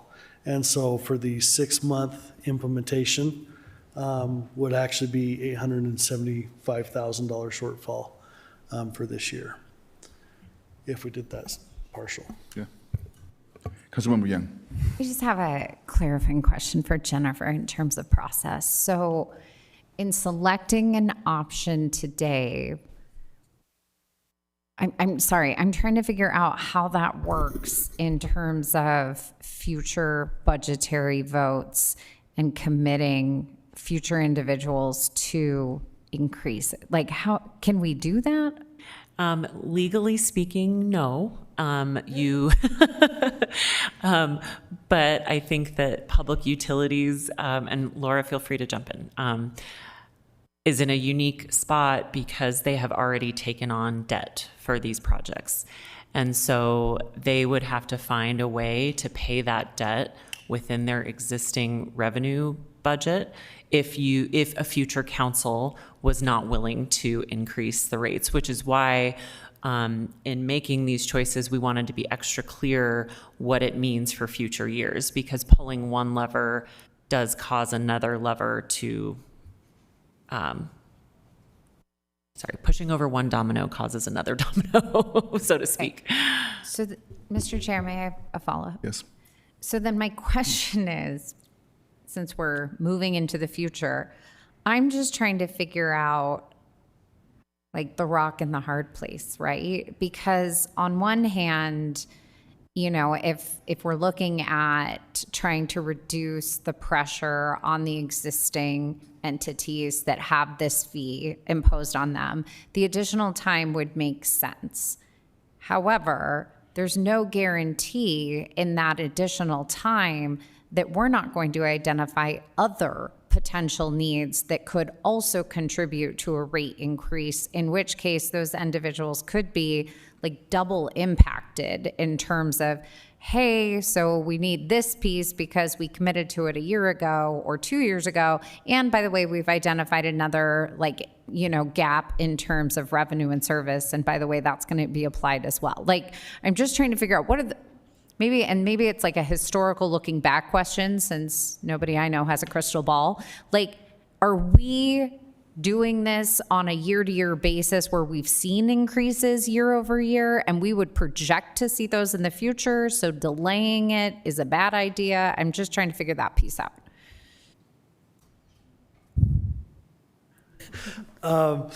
So we do project out increases based on increases in usage, growth in the city, and needs by the individuals for the service, as well as, you know, the construction costs to replace those pipes and stuff. So we do project out what we can predict or reasonably predict. As far as this rate, this was one specifically that kind of got, if you remember, kind of got left off the radar for the last 60 years. And so it did get increased. But we do typically try to project that out. As far as major shifts, though, where this one was a major shift, we don't foresee anything that would cause that. We do try to do rate studies. Typically every 7 years, we're moving that up to about every 3 to 5 years, so that we can make sure that we don't create these gaps again. And so that's our approach to trying to capture that, so that there aren't these big shifts. So we don't expect to have then another data source related to a rate study, since we just got that for the next, like, for, you know, at least short period, so that if we choose to extend it over 3 years, we wouldn't expect it to be compounded by, hey, wait a second, there's also going to be another increase in addition to the modified kind of rate schedule. Is that accurate? No, the only increase would be just the interest, I guess, besides our normal typical, and that's the way I calculated those rates that I reported, is besides the normal increase for inflation for construction. The only other increase that would happen beyond that would be, is we postpone it, that interest on that debt and the payback of the debt. Okay. Thank you. I also just want to add that there was another option that we wouldn't recommend because of equitability issues, but if the cost of service was not placed on the customers who have the fire lines and was spread over the rest of the system, would cause a rate increase for the customers on the rest of the system, in order to maintain that service at current levels. Member Petrov, and then Mano. So, as I've been conceptualizing this since our last briefing, what you're saying then is this isn't just like an opportunity cost. It's not like if we had this tax. What you're saying is, I'm just trying to comprehend how for 60-something years we haven't done this, and why now at this moment of so much economic uncertainty where things are so stressful, why this moment? And so for me, can you help me understand the difference between like an opportunity cost where if we do this and could raise the extra revenue, and what we're facing here? Because that in my mind, that's where I'm always tripping up on why I have to do this right now. So in with that, what this is this is a service we are actually providing to these customers. And historically, because this hasn't been captured in previous rate studies and stuff, the cost of providing that service was being paid for by all the ratepayers. In the rate study, we tried to correct that and put the cost on those receiving the service. That's the reason for the costs have always been there. It was just who was paying for them. And that, I hope that answers Yeah, the so difference. just one quick follow-up. Should the rest of the system then expect to see a relief in their rate, or will their rates remain the same if this gets applied to that missing payer? So the rates that we calculated and implemented this year assumed that this group would be paying for this. So their rates were adjusted to reflect them paying for it. And it's just the water rate, the sewer rate going up that we're hearing everything about has nothing to do with this. Yeah, that's completely different. Okay, Yeah. thank you. So, thank you. And I think I'm understanding this pretty clearly, and I do, like, I understand what you're saying about the equity of if one building has a fire line and another building does not, then the increased demand on the system because of that fire line should be paid by that building. So I understand that argument. I want to maybe pose a slightly different argument, or maybe bring in some additional just considerations that might lead to a different conclusion, which is, I get that when it's like, okay, there's a factory that has a really high hazard operation and they need this additional service for something. But when we're talking about one homeowner versus another homeowner, and we're looking at a homeowner that lives in a single family home, that does not, per building code, require fire sprinklers, versus a homeowner that chooses to live in a condo building, or even a townhouse, depending on the way that it's constructed. Some of those may need fire lines as well. We're talking about, generally, not always, but we're talking about a more expensive form of home ownership versus a less expensive one. And that additional cost is actually being put on the families that cannot afford the single family home. I can make other arguments with saying families that live in townhouses or condos probably actually use less water because they have less lawn per family that they're watering. Now, I know that we're talking about individual fire flow, and the main has to provide that much. So, like, I understand from one perspective, but I think that there's another perspective that I'm not sure I quite realized until we started getting these HOAs for, slightly smaller townhome or condo HOA associations that are coming in and saying, my water bill doubled or my water bill tripled or more. And it's because of this fire line fee, where it's like, maybe there's somewhere in between, like saying you have a fire line, so you have to pay for the 100% of the cost, and saying maybe it should be spread a little bit more across all of the people that are living in our city, so that there's not one class of people that is paying significantly less, when I would argue that it's people that own single family homes are probably by and large more capable of absorbing a slightly higher rate than people that might be living in a small condo building, but we're charging that to them. So I'm not saying that I'm pushing for that, but I think that there's more considerations that we should be making. So that other option is something that I'm interested in at least seriously considering. I know Jacob has some analytics on that, but one thing just to remind everybody of is that the principles of rate setting for water and wastewater utilities are to be as fair as possible, where the cost of service is calculated and the allocation of that cost of service should be placed proportionately to the burden on the service. That's kind of sector standard in water and wastewater rate setting.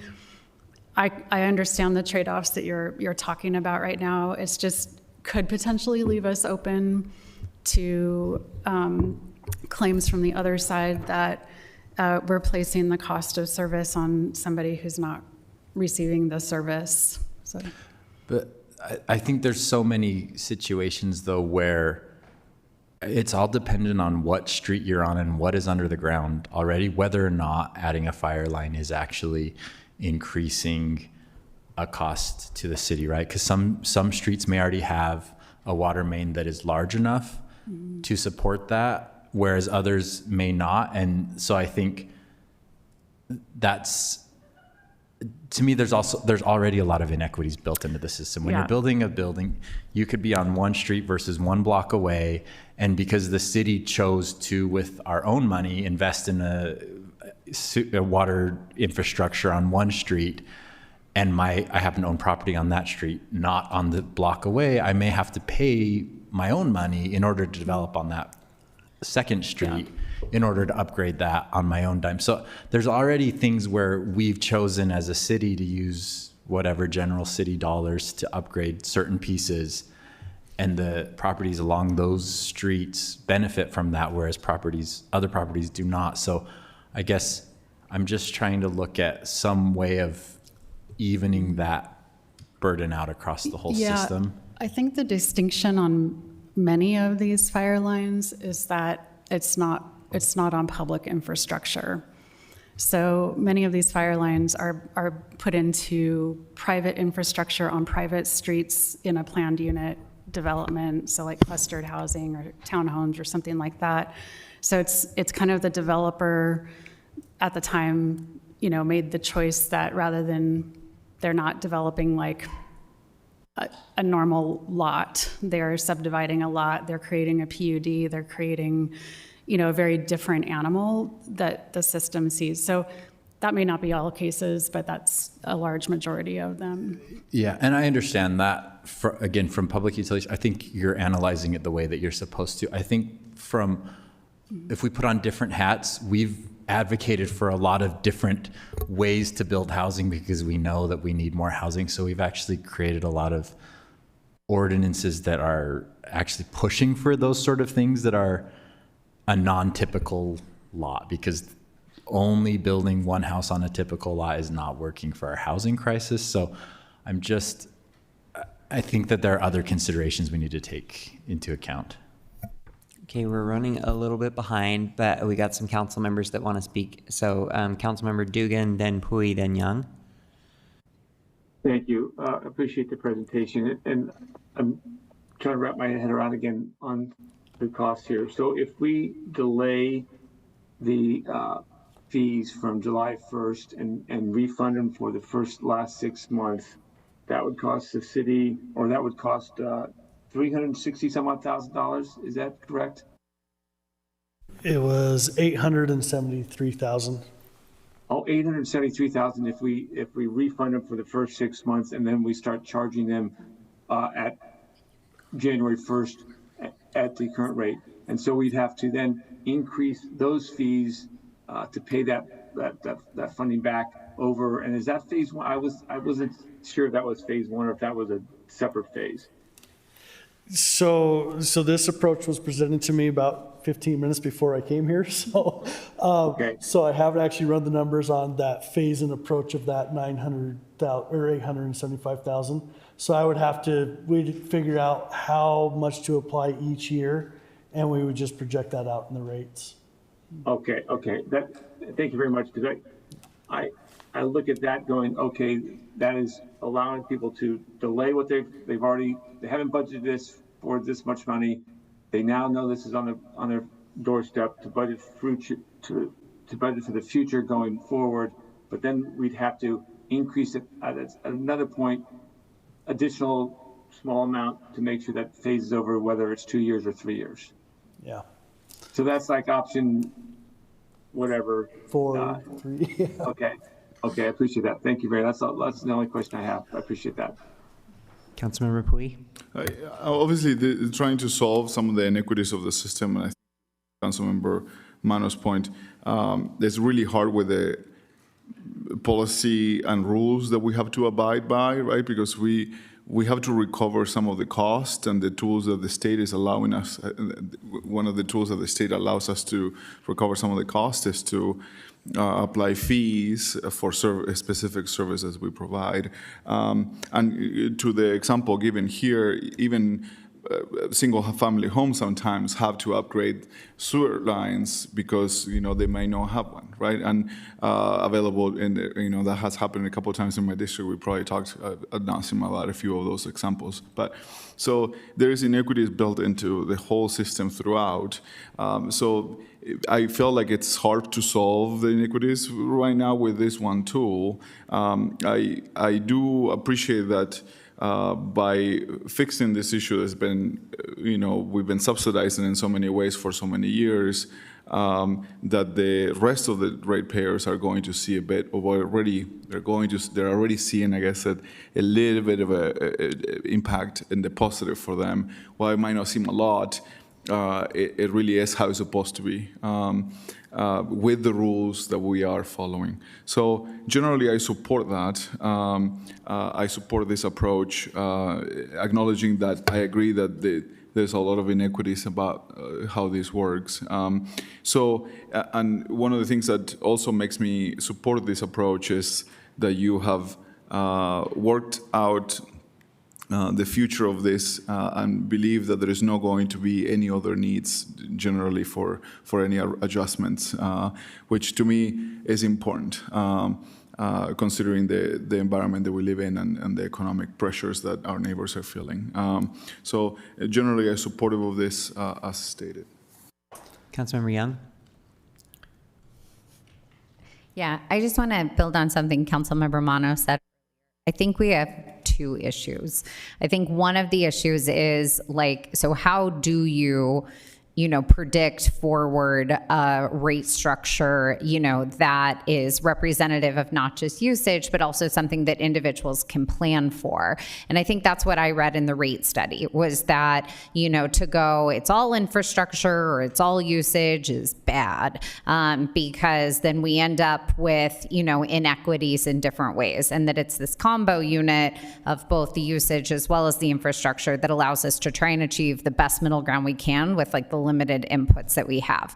The second issue, and I think this is the one that at least I've experienced as a council member, I won't speak for the others, but it's just one of communication, and that we struggle in that communication space of being able to help our residents understand, hey, here are the changes that have happened, and here is how that impacts you and what you can plan for moving forward. And just in the current economic state where we're seeing prices rising anywhere and everywhere you turn, it just puts that much more pressure on us to be better in our communication space. And I think that to be really looping it back to where we are trying to make this decision, that's what I'm struggling with is, do I have enough confidence in our ability to communicate these changes to authorize something that may be a little more difficult in terms of the messaging, or is it no, I don't know that we can communicate that successfully, and therefore we just need to choose the cleanest option to be able to get back to where we're delivering the services, within the rates that we've established. And that I don't have a good answer for, but put it out there to the rest of you. And if I could just add, I know there's been some concern on the impact on the customers on this. And so I've run through the analytics, I've looked through the data. So there's 3,453 customers who pay for this service. These customers make up, they're almost all in the top 10% of our customers. These are our largest customers basically on the system.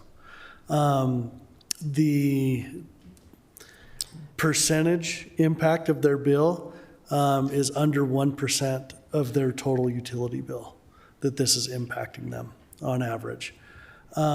It's actually a very... Can I ask a clarifying there? Yeah. But is that 1% of what they're paying now, or is that 1% of what they were paying last fiscal year? Because we have already heard from them related to the increases and the changes that have occurred over the fiscal year. So that's the current, under the current rate structure. On the previous one, it would be approximately 1.4, I can't remember exactly, but it was around 1.4% increase. Okay, that I will say that may be true related to this individual fee, but I don't think that's reflective of their total bills. And we're hearing from them in terms of concerns about the changes they're seeing and not having a clear rationale for those changes, nor a plan to budget for them comprehensively. Yeah, total for this class, I believe, I was doing the analytics this morning, total for most of this class, I won't say all of it, because some of this does fall into residential. There are a few really large mansions that do have some fire lines.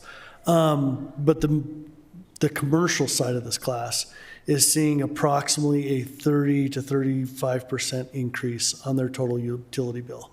And so, yeah, from our perspective, we look at this and we can say, yeah, this is only 1% of your bill.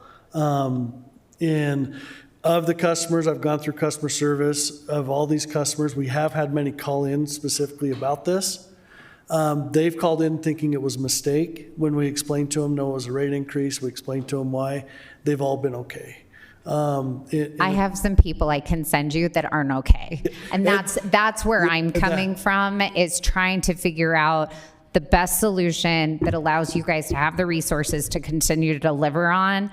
But the reality is that we have residents who are very upset. And I look at this and I'm like, oh my gosh, how many more? How many more are going to fall into that category? No. Councilmember, we understand that, and that's why we're open to your suggestions and direction moving forward on this. We know that you've received a lot of feedback, and we appreciate that you've been listening to that feedback and bringing that back to us. I agree with you. Communication is key, and while we spent a lot of time and resources leading up to our rate changes, the fact of the matter is that a lot of people didn't get that information until they got their first bill. And so that's a challenge that we still need to make in terms of this fee. There are ways we could reach out to the 3,200 customers. Some of them it's just difficult because it's the property management company or, not the individual tenant. It's been a challenge on customers like this. Yeah, I appreciate any efforts that can be made on behalf of the 3,200 for whatever the decision is, that we are pulling out all the stops and putting our resources towards being able to communicate, because it is one thing to watch your bill change at a normal fiscal year, which I know most of our residents don't even know when our fiscal year starts, but having that consistency versus having a change that could occur now or within the next several months, I think is that much more imperative that we put resources behind that. And it's a very diverse, it is somewhat of a diverse customer class as well. And so while there's averages, as Jacob mentioned, there are some that see a much bigger impact percentage-wise than others, and we have a lot of empathy for that and are sensitive to that. So that's why we've come with some options on a phased approach and better communication. Okay, last comment, Councilmember Lopez Chavez. Thank you. I just wanted to highlight real quick, as we've spoken to HOAs in different buildings, how the metering is set up. You may have 80 residents in a building under 1 meter, and so I just wanted to point out that might be a deficiency in our data, actually, as we collect it and looking at how the buildings are set up. A lot of the District 4 buildings, their water rate, and specifically in regard to the fire line, went up as well. But it's disproportionately affecting the entire building. So just wanted to say there's opportunity to look at that rate structure. Those are working class people. They're not in the 10% of people that can afford the rate change. They just happen to have a meter that shows and summarizes one consolidated rate. Okay, council members, I think the department is hoping for a straw poll. So if anybody would like to propose one. Yeah, these These straw polls, council staff drafted at the top of this document. Could we, Mr. Chair? Yes. We're not. I know that you need direction, but today my sense here was that there's some questions still. I know that you probably need direction fast. I wonder if there is an opportunity to buy ourselves more time to another meeting. Is that possible from your side? Is it possible from our side? Sorry, to schedule this for the next meeting and have another conversation? Yeah. Is that for another week? I mean, I think the longer it delays, the more we're accumulating kind of fees that we probably owe people credit for. But maybe a week is, I don't know.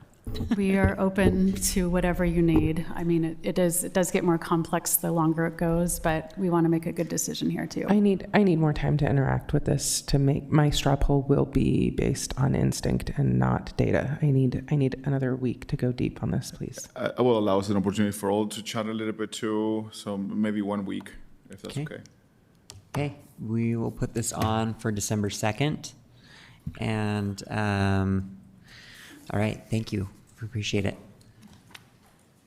Okay, let's go to agenda item number 5, which is a tentative break. So we're about a half an hour behind, so we're just going to do a 10-minute break and come back at, well, let's just come back at, 4:10.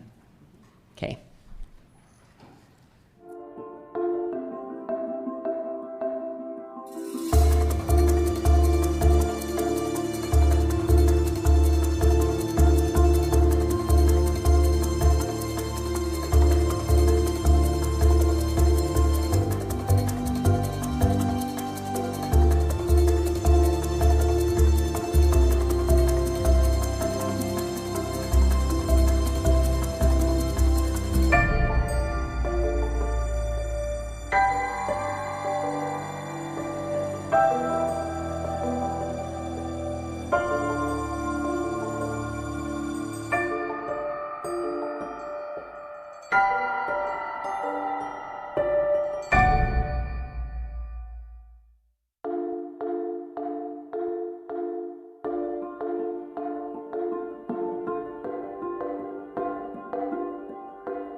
I'm guessing Councilmember Dugan is there. So that will give us 4. All right, great. Thank you. Yep, I'm here. Oh, of course you are. Thanks, Commander. You weren't here to remind me that we're 5 minutes late, so really this is on you. Okay, let's go to agenda item number 6, which is our West-East Connection Study Phase 1 update. So for this, we've got Allison Rowland, Council Policy Analyst, Julianne Savula, Deputy Director of Transportation, and Joe Taylor, Transportation Planner. Thank you, Mr. Chair. Yeah. Thanks. Oh, great. And we have Tammy Hunsaker. So, Mr. Chair, this West-East Connection Study, which is now known as We Connect, is designed to improve links across the city's west-east divide, which I think, as everyone knows, is formed by I-15 and the railroad tracks. The study was led by is being led by the Division of Transportation, which was awarded funding through the Federal Department of Transportation's Reconnecting Communities pilot program. Other funding partners include UTA and several city sources. The study is evaluating transport needs and identifying potential improvements for all modes of traffic within and to and from the west side. The focus area includes West Point, Rose Park, Jordan Meadows, Fair Park, Poplar Grove, and Glendale neighborhoods, plus the Marmalade, Granary, and Ballpark areas. The transmittal included several documents which were produced as phase 1 of the study. They include the summary report for the Community Survey Number 1, the foundation report, the problem statement, and the draft goals and objectives for the second phase of the study. The final report is planned for early 2027. And there are some policy questions for the council to consider at the end of the report. So for now, I will turn it over to Joe and the transportation team. Thanks. Hello. Yeah. Yeah, make sure your mic's on. I'll learn to use technology. Thank you for having us back. I will just really quickly go over the study and then get to the advice that we're seeking from you, and then do our best to answer any questions you might have. Go ahead and go to the next slide. So what we're calling We Connect, or West East Connections, is a federally funded study, part of the Reconnecting Communities pilot program, which is a federal highways program, looking at redressing harm that's caused by existing transportation infrastructure. So in our case, the freeway and the railroad tracks separate the two halves of the city. The image here, I think, will be probably unsurprising to anybody. We're a little bit different than a lot of national projects in that we kind of grew up with our divide, but the issue remains that it is difficult to get from one side of the city to the other, and there's a lot of second-order effects of that issue. Next slide, please. So we are looking at wrapping up the first phase of this study, and we'll get to more details there. But basically, the first phase of this study is to just kind of go out broadly to the community and ask about what the problem is. We have heard a lot about what that is. We're kind of wrapping up that phase by going back to all the community councils, back before you, as well as our city agency division heads, and our partner groups. So we'll get into what we heard in a minute, but we're doing that with our community advisory board. That's 19 folks who all live in neighborhoods along the divide, representing every community council in the divide. They're paid for that work. We have a technical advisory committee that's city partners, all the internal divisions, as well as our agency partners, UTA, WFRC, UDOT, the school district, Union Pacific. I'm probably forgetting somebody, but you get the idea. We've also just brought on an artist engagement group. The grant stipulates that we have a set aside for local artists to participate in the work. They are not going to do a traditional kind of commissioned work that the city would then host. They're an engagement tool. We'll get more into their work and what they're going to do in a minute. And then, of course, you being citizens, people who work in the city, elected officials, et cetera. Next slide, please. So, we kind of wanted to just come back and say this is what we heard from our community advisory board, from our survey, and from our open houses. I've gone to most of the community advisory councils, and I think we've got Rose Park and the Transportation Advisory Board left. But I think what we heard will be pretty unsurprising. If it's not, or if we miss something glaring, that's kind of why we're in front of you today. It's real clear that there's a really robust mobility challenge in the city, and that's the top of people's minds, that you try and get from one half of the city to the other. And you are often met with an unpredictable challenge that forces people to often take their cars when they expressed interest in maybe going in another way, but don't feel like they can do that consistently or safely. And then there's a whole bunch of second order effects that we'll get into quickly a little bit further down. Next slide, please. So this is just kind of the layout of the timeline of the work. Right now, we're kind of finishing up with this first blue box to find the problem. We want to just make real sure that what we have the problem defined as fits with people's lived experience. And then the next phase of the work will be going back out and saying, okay, what should we do about it? This is a transportation study because the issue is caused by transportation infrastructure, but we are seeking solutions to it that may not be specifically transportation infrastructure. So in the first phase of developing ideas, it could be anything that anybody wants to put forward, traditional bridges or tunnels or mega projects, down to community centers, anything like that.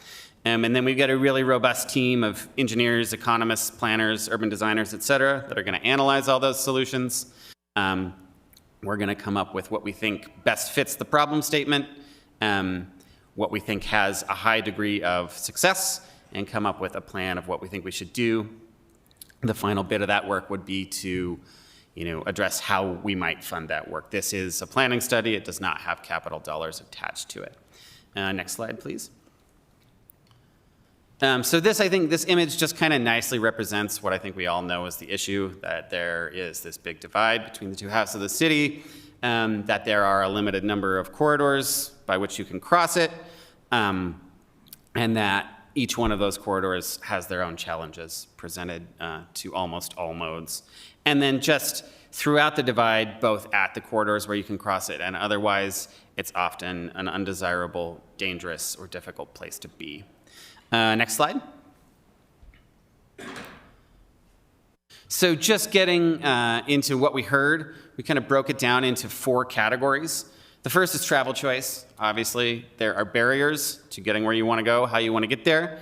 This creates congestion and it makes reliability difficult. I think that's one of the main things we heard is just, it's not that you can't do it, it's that you can't predict how it's going to go. A big thing we heard is bus service, transit specifically. You just can't run a bus at an at-grade rail crossing because it can't obviously follow a timetable. So that's a big thing we heard. People have expressed a lot of interest in using active transportation, walking and biking, but they don't feel comfortable doing so. We've heard that freight is going to increase and that even folks in their private cars feel like they're unsafe at a lot of these crossings. Next slide, please. Second major bucket of the issue is health and wellness. This creates a big air quality and pollution problem specific to the divide. We also heard a lot about being able to access healthcare facilities. There are some urgent care clinics on the west side, but there's no major hospital. A lot of folks said they were going north or to West Valley. People felt personally unsafe at the divide. We did want to highlight that there are a lot of good initiatives ongoing working towards these health and wellness challenges, but a lot remain. Next slide, please. Another major bucket is just an access to opportunity, especially for folks on the west side that are sort of hemmed in by these challenges. I feel like I can't say enough that every public high school student in Salt Lake City that lives on the west side has to deal with this every day. There's a lot of wonderful primary and secondary schools over there, but there is no public high school. We did learn that there are quite a few jobs on the west side, but that only 6% of those jobs are held by people who live there. So there's a huge unemployment challenge, both crossing into and both sides of the divide. And then just challenges about housing, which I think exists all over the city, but is exacerbated by this divide, and that folks felt like growth and development wasn't happening on parity with other neighborhoods. Next slide, please. And then another thing we heard about is just community vibrancy. We heard a lot about grocery stores, coffee shops, more of those third spaces. Folks felt like that there may have been the type of business that they wanted to access in their neighborhood, but it wasn't meeting their needs for one reason or another. A lot of folks were telling us that, in addition to crossing east from the west side, a lot of folks are going to Bountiful, a lot of folks are going to West Valley City for things that they'd like to see in their own neighborhood. So that's related to food, but also just more social spaces. So those are kind of the 4 buckets that define the problem as we saw it, as we heard. Next slide, please. And so our next step is to go back out to the community, and we can get into, if you're interested, all of the ways that we're looking at doing that. Look at developing, solution criteria. That solution criteria is going to be community created. So everything we hear is going to be met by that criteria. And then we're going to attempt to prioritize what we think has the best chance of working and best solves the problem. And that is, I believe, the work. I think the last slide, if we can go there, is just how to get in contact with us, or I guess the next one has the code, but we're pretty easy to find if you Google West-East Connection Study, Salt Lake City. I think the first thing will be a Vietnamese restaurant in Foothill Village. Check that out, but we'll be the next one down. So happy to try any questions you might have, and thanks again for having us.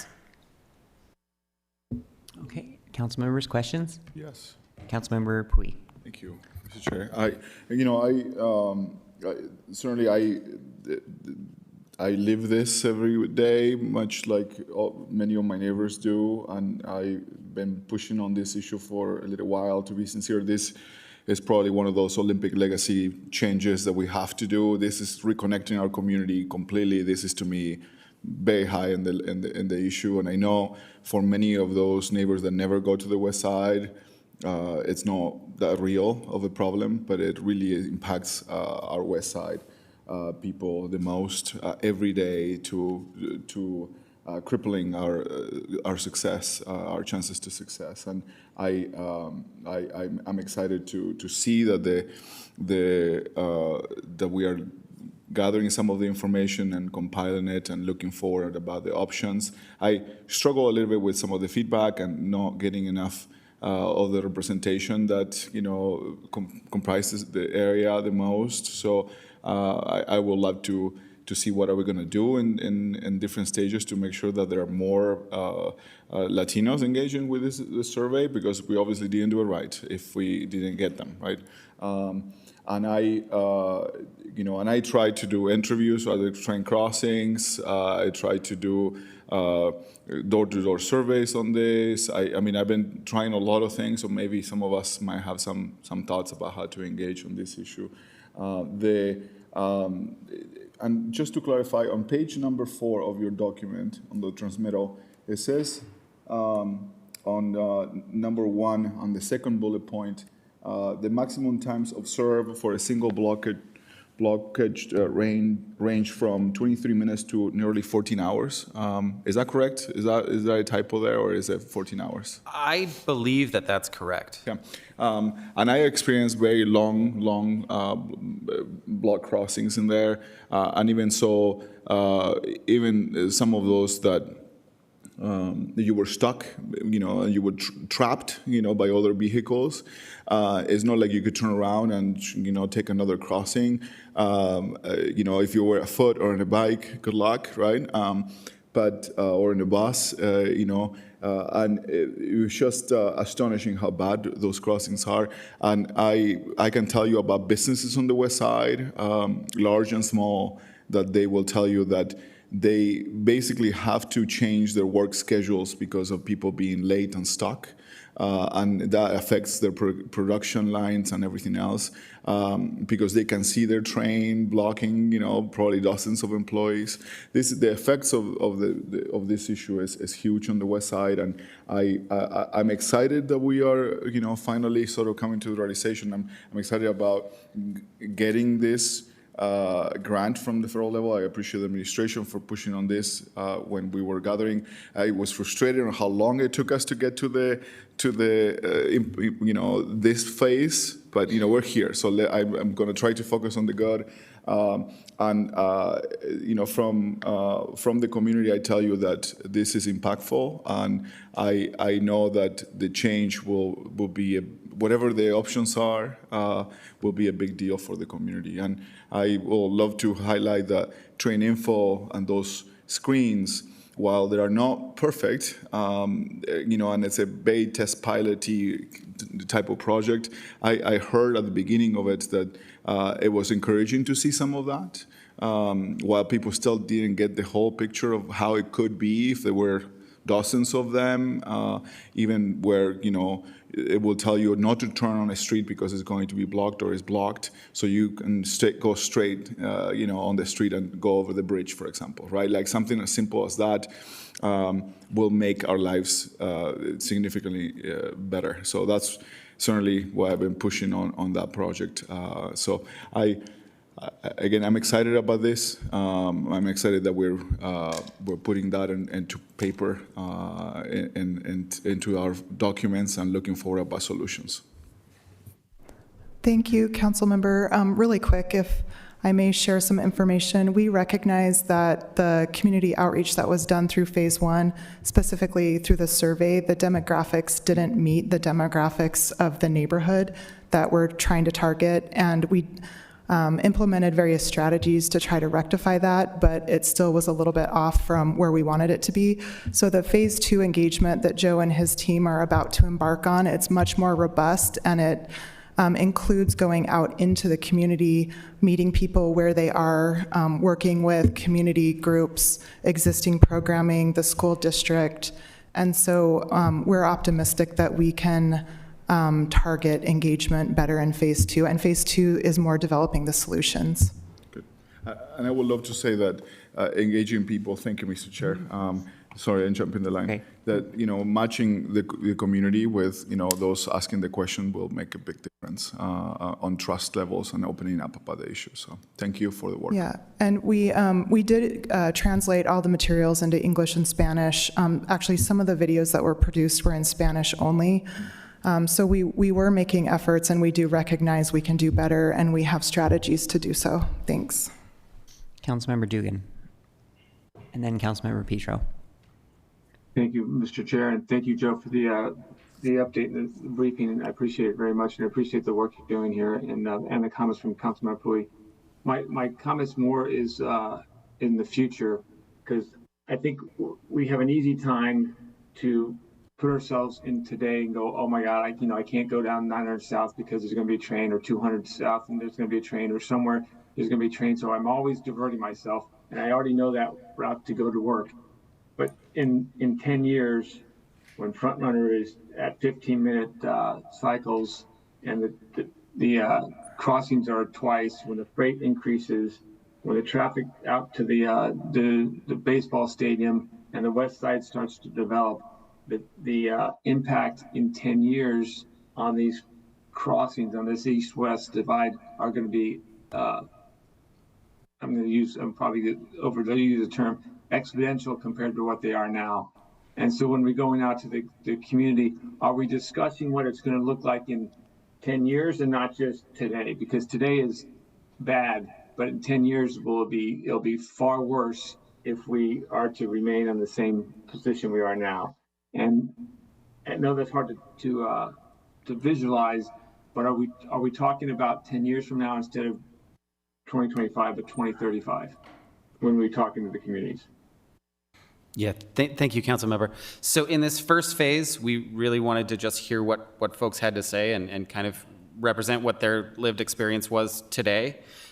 As we begin to look more closely at proposed solutions, iterating those out on the timeline, of traffic impacts, freight impacts, development, all that stuff, we definitely will be looking further out as to what not just the proposed solutions would help alleviate, but the impacts to the divide as well. Yeah.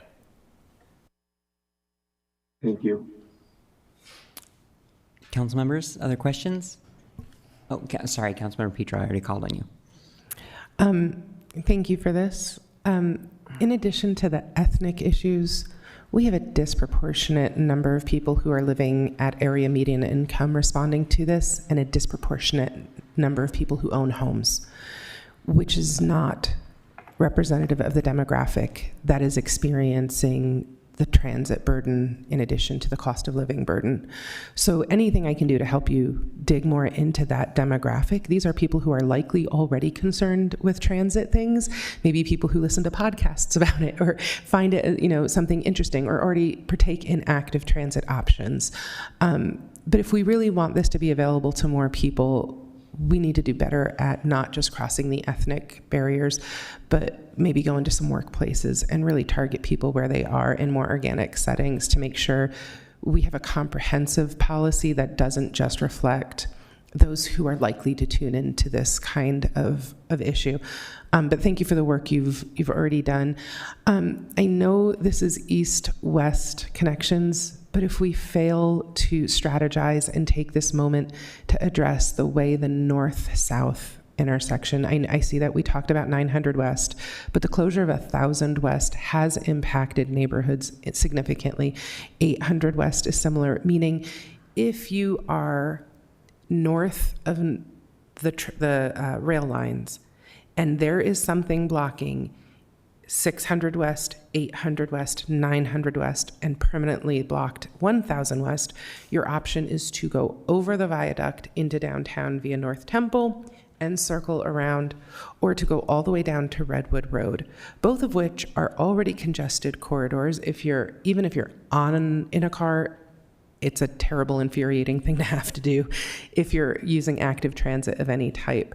So I saw that in the questions where 900 West was mentioned, but I think as we're prioritizing and moving forward, I really would like to know what that north-south connectivity for West Siders, how that impacts also the east-west. If you're living in Rose Park and trying to get down to Ballpark for your job every day or Sugar House, as your later map suggests that a lot of people are, that's surely something that's going to come up. Additionally, that goes to your amenities question and the quality of life that we want to establish.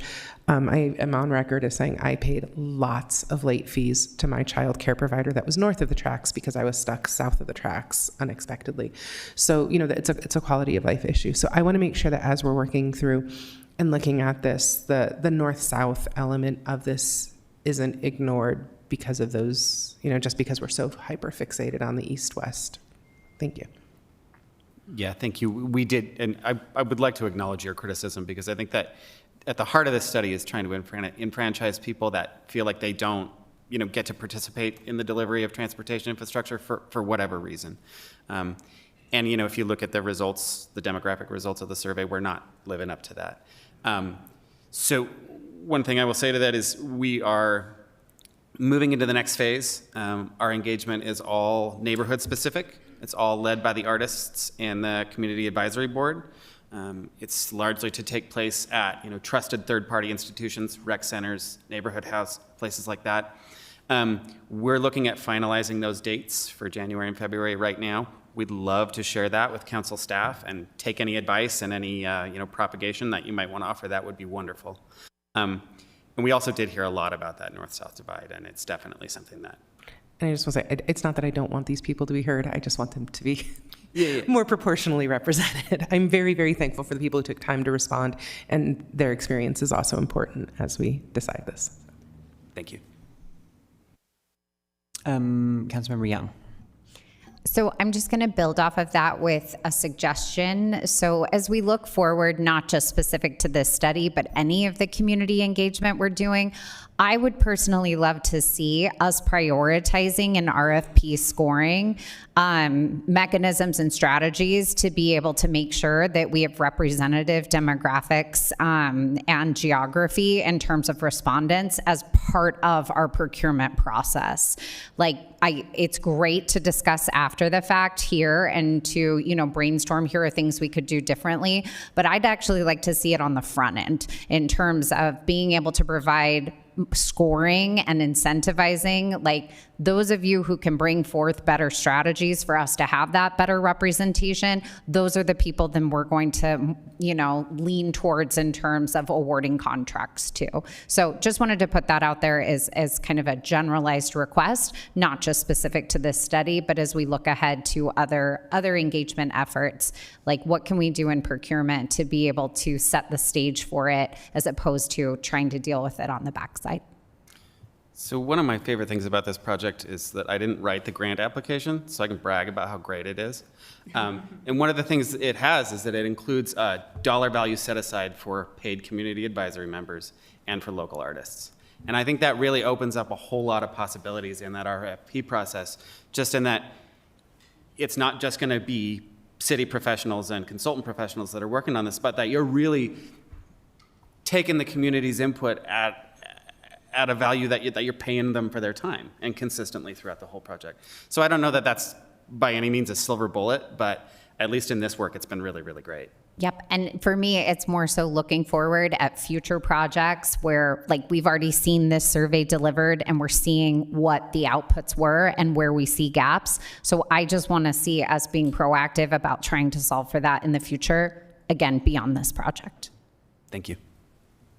Councilmember Pui. Just to remember this, Councilmember Petro reminded me of this, but when we were discussing this, I don't know, 2 years ago, we expanded the study not to be only on the crossings that were east-west, but they were also, we included the crossings north-south for the study. So that's still correct, right? Yes. So we're still studying all of those crossings up to, 10th basically, right? Okay. Yes. Just to clarify, and I think that I'm glad that we did that back in the day, so I thank you for that. Any other questions? Okay, thank you so much. We don't need a briefing, okay. Thank you. I was checking to see if we needed a straw poll, but I think that's on the next one. Next one, okay. Thank you. Okay, up next on our agenda is item number 7, general obligation bond for parks, trails, and open space, first issuance update and second issuance funding request follow-up. So, yeah, spoiler alert, the department is looking for some direction on this. So if you would keep in your minds to think about a straw poll at the end. Yeah, there's options in the staff report. And the mayor's here, yes. So we've got Allison Rowland, council policy analyst. Kim Shelley is here. We've got Tyler Murdoch here at the table with us, deputy director, and is Tom Millar here as well? Oh, yeah. Oh God, I'm sorry. Sorry. Yeah, you're hiding there, right in the front. Okay. Sorry. Okay, go ahead. Take it away, Allison. Up to you. Okay, I'll give a quick intro and then pass it to whoever wants to speak next. So last May, the council requested a revised version of the administration's plans for the second issuance of the GO bond. And in response, the Department of Public Lands has provided additional information on its work since that time. It has proposed 3 second tranche funding scenarios. And the department has asked that the council indicate its support for one of these scenarios. And there may also be a possibility to mix and match some of the items among these different scenarios for specific purposes. You can find a summary of the 3 scenarios in attachment C1, and there's an update on the work completed with the first tranche funding in attachments C2 and C3 of the staff report. As a reminder, because this is a GO bond, a taxable GO bond, residents and businesses begin to pay an increased level of property tax for bond repayment only after each bond issuance is approved by the council. So no one is paying the full amount for the full 80 million size of the GO bond yet, and they may never. Finally, if the council does agree to the second issuance of the GO bond before the end of this year, the Finance Department will prepare a transmittal to formalize the process, and a January budget amendment would request that bond proceeds could be spent immediately after a bond sale next April or May. So I will now pass it on to the mayor. Thanks, Allison. Thank you, Council, for letting me have just a minute before Tom's great presentation. As you know, we had really overwhelming support from the broad public of Salt Lake City, which was so exciting when we put this on the ballot in 2022, in the blur of coming out of the pandemic. 71% of Salt Lake voters said, yes, this is a good investment. I want to get on board with this. What was fun about phase 1 is that because of retiring other bond commitments that the city had, there was essentially no property tax increase, and it's gotten us quite far in the phase 1 projects, especially awesome that we've just about completed phase 1 of Glendale Regional Park. I appreciate that you're asking and considering the context of today, given a lot of other factors that are influencing household income and pressures on families, including other levels of government making decisions, etc. That is your job, and I appreciate it. My reason for sitting up here is that it is also awesome, similar to the phase 1 of almost no property tax increase to our residents, that we are construction ready on everything in phase 2. There is not a delay that would take place. We know what we're about to do, and the majority of those things are on the west side of Salt Lake City. We've got Fairmont and Sunnyside on the east side. And then west of State Street, but not west of I-15, we've got Jefferson, Warm Springs, and the Fleet Block. And then west of I-15, we have Glendale, second phase, Jordan River, with the highly visible projects, and Cottonwood Park. So it's exciting to me that we are saying yes on projects that immediately could improve our residents' quality of life and improve security by doing so in some of these areas that, like JRT and the shuttered Raging Waters that's becoming Glendale, are not just activated and accessible to our residents when we do this, but save us money on a crime prevention and enforcement side. So I'm concerned also that if the funding for phase 2 is delayed. We know we will have increased costs to these projects by delaying them down the road, and that for an overwhelmingly supported voter bond, voters could lose confidence in what legislative branches do with the votes that they pass. And there's already a peaked conversation in the state of Utah right now around those kind of interventions. Recognizing it is up to the city council to make these go or no go funding decisions. And that's really all I wanted to add before Tom gives you his great presentation. Thank you for giving me a moment. Thank you, Mayor. I'm going to come around to the front of the table, not because I'm going to do a standing up presentation, but because the control strip wasn't turned on, so I need to charge my computer. Okay.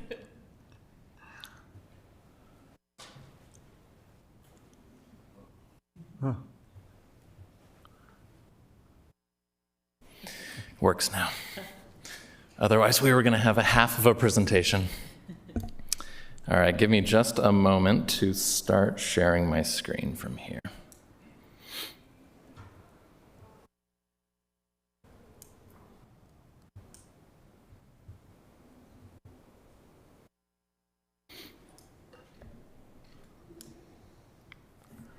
Okay. That should do it. Great. As the mayor mentioned, this presentation focuses mostly on our second tranche request.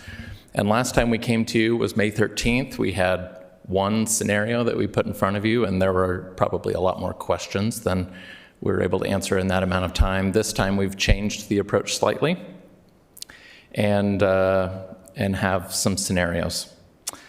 So thank you for the time today, and we're gonna kind of jump right into it. My goal for today's briefing is that the council feels comfortable recommending the second tranche total that we can develop together today so that the finance department can prepare their December transmittal to stay on the timeline for an April or May issuance of that second tranche. So my presentation is probably going to just be 10 minutes or so, 10 or 15 minutes. Would love to answer any and all questions and then leave the remaining 10 or 15 minutes to work together and craft a second tranche total and the projects that will make it up. Hopefully this advances. Okay, so here it is simply. Here are the three scenarios. Scenario 1 is cheaper than the scenario that we presented to you back in May. However, it has a lot of downsides. As you'll see, there's a lot of red and a lot of text that has strike through. Scenario 1 funds pretty much only Glendale Phase 2 construction, which is a big chunk of change, project contingency funds, and then salaries, benefits, operational costs for our staff. Scenario 2 does quite a bit more and is essentially the same scenario that we presented to you back in May, but does not include Fairmount Park construction or Fleet Block open space construction. And the reason is that back in May, we anticipated that those would go into a third tranche that would be issued by the end of 2026, now that we have been delayed, and that this second tranche would not be issued until April or May. It may not be advisable to do a third tranche that close to the second tranche. And then scenario 3 is more expensive than the scenario in May, but does include all of those projects and really only leaves about $11 million of the bond to be issued in a third tranche. I do also want to note that this scenario 3 has a $27 to $28 per year residential property tax impact for the median valued home in Salt Lake City, which is, as we'll note in just a second, about half of the amount that voters voted yes on being taxed in 2022, which is awesome. It's 50 million of the 85 million, and we're only at half of the tax impact. So the next slides are going to look scary, but they're not scary because we have solutions in front of us. But we just want to be ultra mega clear with what would happen if a second tranche wasn't funded at all, if we didn't go with any of those scenarios. Are you ready for this?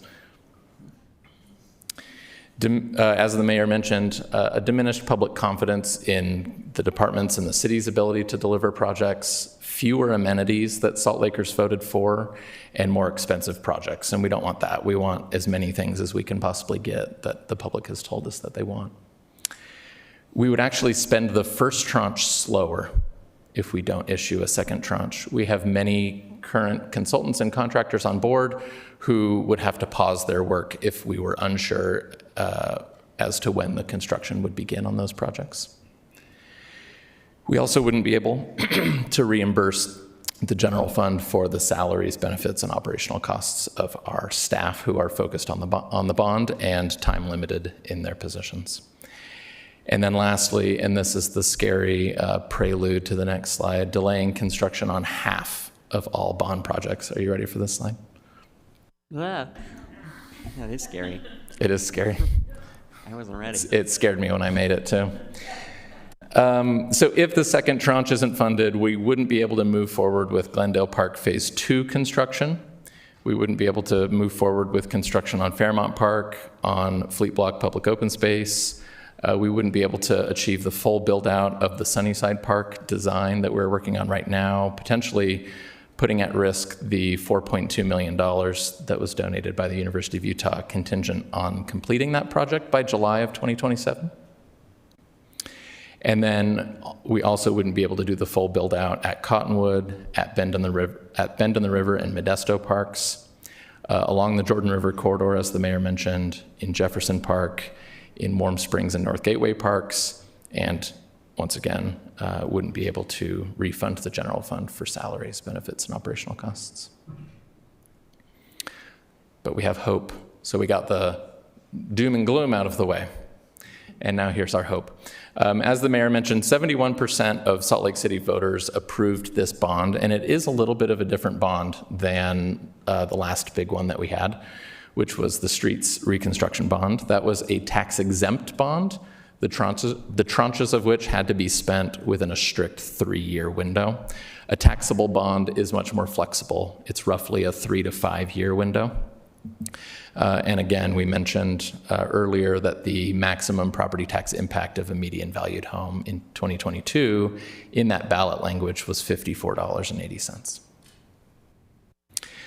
Another thing to point out that is, I think, quite critical is that 75% of all bond projects, these 20 plus projects, are entirely or mostly asset replacement. So these are existing assets, existing properties that we are improving. And the reason why that's so important is that it allows our regular daily operations to occur at a much higher quality than they are right now, because our daily operations folks are going around and trying to fix and MacGyver all of the assets that are well beyond their useful life. So as we replace those assets, whether they be playgrounds or splash pad mechanical equipment, irrigation systems, shade structures, benches, those same folks who are working out in the field every day will be able to mow the lawns and take out the trash and clean the restrooms. So a little recap on the first tranche. With very few exceptions, the first tranche has had no residential property tax impact, which is just awesome. We have spent or encumbered 36% of the $24 million issued in October of 2023, and it's now been 2 years, which is about 40% of that 5-year spending window. We also had 3 ribbon cuttings in the last, or will by the end of the year, have 3 ribbon cuttings in the last 4 months of the year at Glendale Park, the pickleball courts, Backman Community Open Space just last week with Councilmember Petro, and Glendale Park's remainder of Phase 1 grand opening, which will be on December 6th. And I just wanted to highlight some photos from those awesome grand openings. This is the pickleball courts. Some familiar faces in these photos. This was Backman just last Thursday. And this is Phase 1 of Glendale Park, and you'll see Phase 2 just in the background. Another great thing to note is that 8 additional projects, in addition to those that we've had ribbon cuttings on in 2025 are going to be under construction and using first tranche funding for construction in 2026. And they are projects in districts 1, 2, 4, 5, and 6.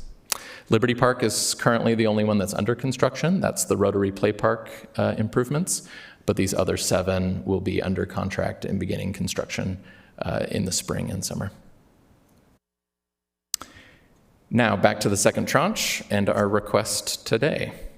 A couple of things to note, maybe myth busting, if you will. No new projects will be initiated with the funding from the second tranche. It's just moving into the phases of construction for the projects that were funded for planning and design in the first tranche.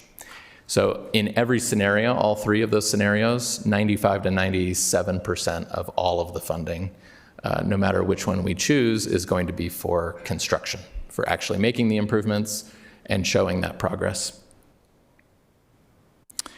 And scenario 3, which is the most expensive, but has the least impacts in terms of project schedule, has a median property tax impact roughly half of what the voters voted on in 2022 ballot. Again, just to refresh our memories, these are the 3 scenarios, and would be happy to take any questions and work together today on hopefully deciding on either one of these scenarios to fund or an alternative to these 3. Thanks. Council members? Councilmember Young. So what happens to the things crossed off in red? What happens to them? If we go with scenario 1, yes. What happens? Yes. We will likely pause any work on those projects, or at least make a transition plan for how we can wind them down until we know when the construction funding would be in place. One of the reasons to do that is not to say these aren't important projects anymore, or we're gonna delay them indefinitely, but so that we don't spend money that we're going to have to spend again later when we restart them. Often we see a 4 to 5% increase in construction costs year over year. So if we were asking, let's say, our consultant on Fairmont Park to design something that fit within our existing budget, and then the Fairmont Park construction funding wasn't allocated, we would then have to ask them to go back and redesign that project to value engineer things out, and we wouldn't want to do that. We wouldn't want to do the same work twice and use the funding on design when it could be spent on construction at a later date. So just to follow that thread, yeah.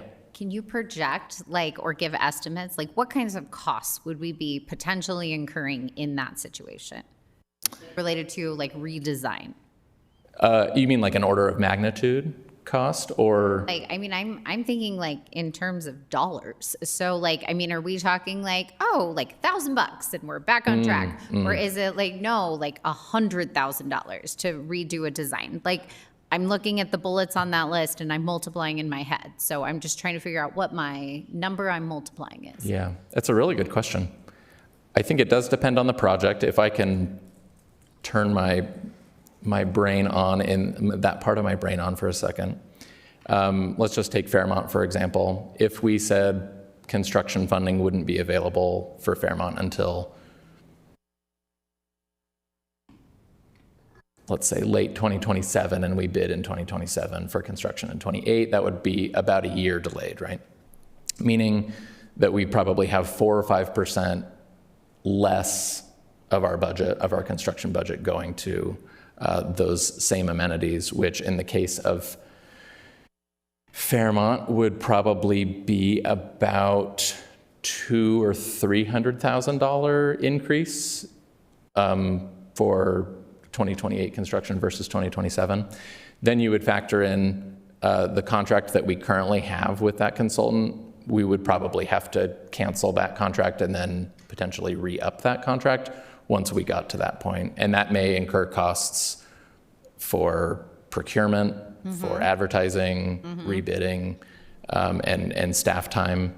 I could probably put together a better cost estimate for what those costs would be, but I would say that the consultant costs are probably in the tens of thousands. Yeah, Probably below 100,000 for a project like that in redesign costs. And Tom, I appreciate you putting you on the spot and being like, Oh, ready, that's set, just fine. go, let's multiply.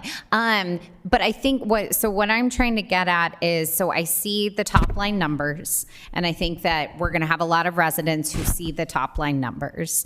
I think what I'm also trying to get is the bottom line number, which is, so if you choose scenario 1, what is the increase in terms of the long-term needs related to those projects? Does that make sense? And it sounds like to me that by like scenario 1, although upon your slide at face value, you're like, great, I choose that one. Like, it's the least per year. How exciting.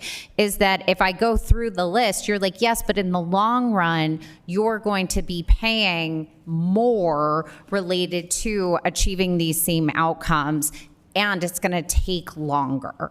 And I think that that's my concern, is that it's not just a question of not delivering on projects, which I've been in meetings where we have actively projected to residents, yep, here's our timeline. And so now we have that credibility issue, but that also we're looking at then future costs that are just being kicked down the road that we may not necessarily have a funding source for. And so that's my line of questioning, and at least like what I'm trying to balance in looking at these pieces is not just choosing based off, you know, what appears to be the here now today cheaper option, but looking at it from a long-term perspective about what is going to make sense for us fiscally in the long run to deliver on the promises of the bond that were made, you know, prior to the pandemic. So I appreciate that thinking, and that's similar to our thinking where, yes, we do have a scenario 3 that is more expensive than the scenario that more expensive now than the scenario that we presented in May, but that the costs over time to each of these projects, as well as the maybe incalculable costs of the community's trust in us and our ability to implement those projects are something that we all things that we weighed as we were putting these scenarios together. Well, and ultimately spending and again, I could be wrong, so correct me, but spending more on the administrative action steps in that space as opposed to spending the dollars towards something that our neighbors get to engage with. Yep. Okay, thank you. Yeah, you're welcome. Councilmember Petro. Thank you. Okay, so as we originally envisioned this, and this might be someone who knows more about bond counsel who responds, we envisioned 3 tranches. There's nothing compelling us to only do 3 tranches. We could, here's my calculation. On the west side, by and large, families who go to school with my kids, who are in a similar situation to me, are used to foregoing things that are nice to have when they are worried about the things that are on Maslow's hierarchy of needs base of the pyramid. And we have a not insignificant number of people who the need to have at this moment is the roof over their head and the food on their plate. And that's an uncertainty introduced to us by forces well outside of us, and I certainly didn't see it when I cast my vote affirmatively for this bond. So as I'm balancing, yes, institutional trust and making sure that we stay good to ourselves, I'm also balancing what at this moment now feels like a nice to have versus a need to have, and making sure I'm being as incisive as I can in these analyses without the desire to disrupt this, because I think all of these things are fantastic and are the city that we should live in the future. So in my conceptualization, it feels like at this moment, we're at a really, really high moment of uncertainty.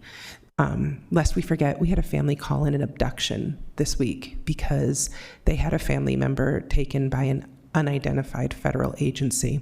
The chilling effect on the economic status of those families because of activity like that is very real. And so not wanting to be flippant about those realities while wanting to maintain institutional fidelity and consistency with the team and the progress and the momentum you have. Is it possible that we wouldn't just do 3 tranches, that we might do one of the scaled down scenarios and then more quickly than anticipated introduce a 3rd tranche and then do 4 tranches of funding, giving people a chance for some of the socioeconomic and political uncertainties to stabilize potentially? It's a great question. I'll have Mary Beth give the lion's share of the answer and may add something to it. So yes, you can do as many tranches as you want. I do want to bear a little bit of caution. As you get smaller tranches, those tranches become more expensive because you have bond issuance costs, which are flat, and you have bond counsel costs, which are flat, right? So if I'm going to do a $10 million bond, it's going to cost me for those as much, and so your buying power is becoming diminished. I personally wouldn't go out for a bond less than $20 million at any point in time because of those 2 cases, bond counsel and bond issuance costs. I will also tell you right now that we just completed, I can't tell you the direct information on the public utilities bond, and we got a very favorable rate. So that is also something that I think the council needs to consider. Now, this is in April, and I can't guarantee what the rate's going to look like in April versus now. And the numbers that Tom shows here, as Jennifer knows, they fluctuate based on what the rate is for the bond issuance. So, thank you. That's really helpful as I attempt to navigate this. The other question is for our staff. Is there anyone doing any sort of wage predictions, particularly for middle income earners and workforce in Salt Lake City? That would be a reliable data set we could look on. Wage predictions as it relates to kind of the general public and what they're experiencing in terms of cost of living increases. Yeah. We can look into that. We don't have that currently. We don't track that currently, but we can absolutely look into that for you Thank guys. you. I would love, between the last conversation about fire lines, what I know is coming from other places in the city, that feels like it's going to become increased. Thank you. Councilmember Pui. I happened to break into the construction site for the park, so you take me to jail. Don't tell me that. And I was shocked to see how beautiful and how much it matches the renderings. It's just incredibly encouraging to do that. I will ask the public not to do that, but it was very encouraging to see how real it's there. It's happening. So it made me very, very happy to see that. I do want to acknowledge that when we talk about the community trust, I actually think that through this process, maybe we lost a little bit of my trust. About how this went about. And it is no one's fault, but, we have blew the deadline a million times, right? For good reasons, and some of them were, maybe all of them were good reasons, but we not sure we communicated those as well as I could have. We could have as a team. And the community's feedback, as far as I gotten, was like, see, yet again, you told me X, Y, and Z, and you didn't deliver it in time. Or we don't even know what's happening. And I couldn't even be an advocate for the city to say, like, this is what's happening, because I didn't know. So when we talk about trust, I also struggle with that trust. And I'm on this, I felt very privileged to have access to a lot of information, but I didn't feel like there was that good of a communication between these two parts of the government. So I will also tell you that as far as the tranches go, I feel like the city struggled on delivering not only on this project but across all of them. And then you add CIP and how throw that out there, and then you have people waiting for those projects for years now.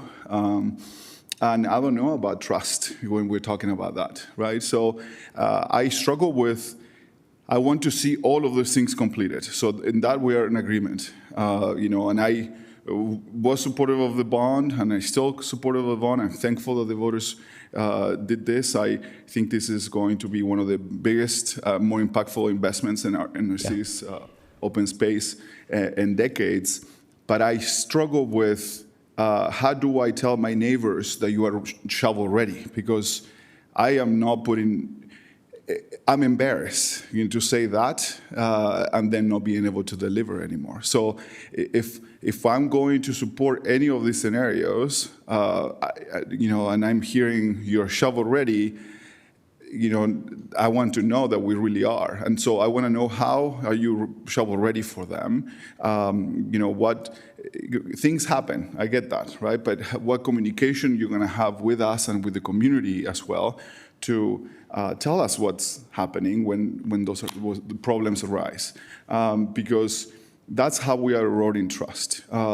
And again, I am very encouraged to see the progress. But even in your website, it talks about this phase being open this year already, and we still haven't opened it, right? Like, so we have a bit of issues there, which there are probably very good reasons. But I struggle with that. So I would love to answer, at least direction on how are we ensuring that we are shovel ready for this, because my indication, my hunch says, well, let us approve the money for one of those projects, focus all your mind and resources and time in that, getting it over with, but give you another tranche later for the other ones when you are meeting those deadlines. And I think that is very micromanaging. We have new leadership in the department, and we have all the brightest minds into it. So I feel like maybe a little bit of more easiness to us will be helpful, so we can communicate with the community better. Thank you. Really appreciate your thoughts, and thank you for your candor as well. I mean, I recognize that the department has shared responsibility in this as well, and we've been working since March to improve our communication. And I realize when things will happen because we're working in systems that are human run, but we need to communicate those out, not only to our elected officials, but also to the communities that are looking forward to these amenities and rely on these for recreation or just an opportunity to get out and experience nature. As far as the ability to deliver, I think we have streamlined and worked really diligently behind the scenes in the department to improve our processes, and so we can also have a clear idea of what is coming, what the roadblocks might be, and then I can work with Tom and the other division directors to remove those if possible. So your point is well taken. As far as the assurances that we can give you, I can tell you that we will communicate better. We are working on newsletters. We are working on updating our website as well. Your point is also well taken, that's where a lot of people go for the information. And also we have a lot of people that call as well and want to know, hey, what's going on with this project? And so we also are working to get that information out through our staff that takes those calls from the public. Tom, do you have anything to add on the shovel-ready question? Yes, I do. Glendale Phase 2 specifically, we're at 70% design right now, and usually on a project of that scale requires somewhere between 8 and 12 months to get from that 70% phase to where you're bidding for construction. Another thing to note in issuing the tranche is that you issue the tranche for the funds that you will need in place within roughly a year or two that you can spend within that 3 to 5 year window. So, and this might be the next slide, hopefully it is. Yes. This is a good Glendale example where that very skinny green box is the first tranche, the very skinny blue box is the second tranche. Even though we know that construction on Glendale Phase 2, which is that kind of coral bar on the bottom, will begin at the end of 2026, or at least that's when we'll be advertising for construction. We won't be expending all of those funds from right now another 3 years, but we need all of the funds in hand before we can go out to bid at all. So coming to you a year in advance of the bidding and the contracting is necessary because we need the assurance to give to our designers and our consultants that we currently have contracts with spending tranche one money, that they are going to go out to bid a year from now. And if we don't have that,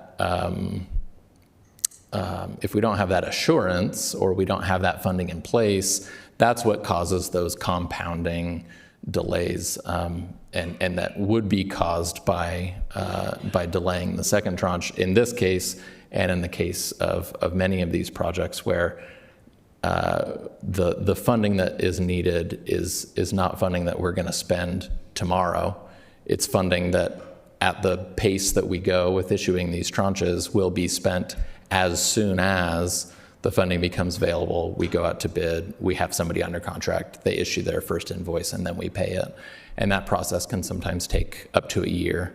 And I understand that that is not a timeline. This out to 2031 timeline is not a timeline that the public really has, wraps their head around. But in terms of the municipal finance needs of these projects, we're often looking 3-4 years out. Thank you. I'm glad that Councilmember Young mentioned credibility. I talk about that a lot with our parks, and I mean, for me, it's not a question about. It's a question between 2 and 3, because my residents on the west side of my district, our biggest park and biggest green space is Warm Springs and North Gateway. There was a master plan that was done in 2015 that promised to redo that park. Then we had Reimagine Nature in 2021 that specifically called out that park.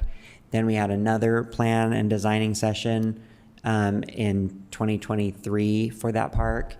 So I'm not going to go back to my residents and tell them that that park's not happening and that we're going to shelve the plans again and pay for a third or fourth study in the future for that park to update it. I think the tennis courts have been closed on that park because they're dangerous since I moved into my house in 2018. So yeah, I mean, for me, it's crucial to move forward on that project. Otherwise, we have no credibility, at least with my constituents in that neighborhood. So I hope we can move forward too. I share the concerns about wanting to be shovel ready.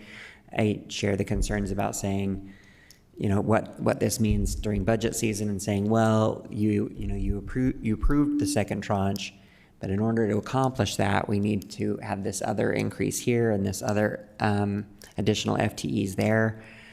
I share those concerns, but I want to emphasize to you and to my colleagues that I feel the pressure from my constituents to deliver.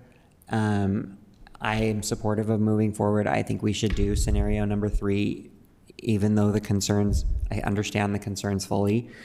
That's what I would advocate for. It's time for us to deliver. It's past time for us to deliver. And so that's how I'll be voting. Thanks, Councilmember. Yes, Councilmember Momano. Just given that I represent District 5 and I care a lot about this project, can you talk to me about the difference between 2 and 3 for fleet blocks specifically? Yeah. And what that means? Yeah. Yes, scenario 2 includes funding for construction document development, potential remediation, and other site prep work, but does not include any construction funding. So scenario 2 includes about $900,000 for fleet block, and scenario 3 includes the remainder of all of the $6 million for fleet block, which I believe is $5,400,000 left that has not been issued, which would allow us the flexibility at any point, as soon as we're ready, to begin construction on fleet block rather than waiting for a third tranche. So this would be slightly different than what we've done with, like, say, Glendale Park, where we've been designing that, and then we go out the next tranches for construction. Scenario 3 would fund both of them at the same time. I guess what I'm trying to parse through is I want that fleet block open space to happen, but does it really extend the construction timeline? I mean, the engagement and the design of that space, to my knowledge, has not really started in earnest. Am I incorrect It has. on that? Yeah, we've done the first round of public engagement and are currently developing our concept designs that we'll present to the public in February. And we'll have a few concept designs that reflect those values and kind of the pillars that they represent to us. I guess as being maybe important if to we them. could put it into terms of like ribbon cutting, completion date of fleet block, if we go with scenario 2 versus scenario 3, are we can expect that open space to be, barring unforeseen future things that might happen, if we go with scenario 3, can we expect that open space to be ready to be used in 2027? And if we go scenario 2, it might be 2029? Or like, what can my constituents in Central Ninth expect on that? Yeah, it's an excellent question. And this applies to any project that has been sort of phased over multiple tranches, where you have planning and design in one tranche and maybe construction in another tranche, is that there are a lot of unknowns, and as we know, and that's why we're here today, in issuing a tranche. So if we went with scenario 2 and did not fund construction for fleet block in this example, we don't know when the third tranche would be issued, and so we couldn't say with confidence, either to the public or to our consultants, when that construction would occur. However, if we went with scenario 3, we're confident that we could, at the latest, bid the project for construction at the end of 2027, for construction in 2028. And the reason for that 2 years between now and the bidding is the complex relationship between the public open space, the new streets that will be on that block, and then the private development on the north, the northwest, and the west of the public open space. We're doing an amazing job of coordinating that internally, but in terms of the unknowns regarding remediation, regarding the timeline of the development, of the private development, we want to make sure that it's happening at the right time, so we don't build a brand new, nice and shiny public open space, and then 2 weeks later, somebody starts construction on a 60-story building right next door.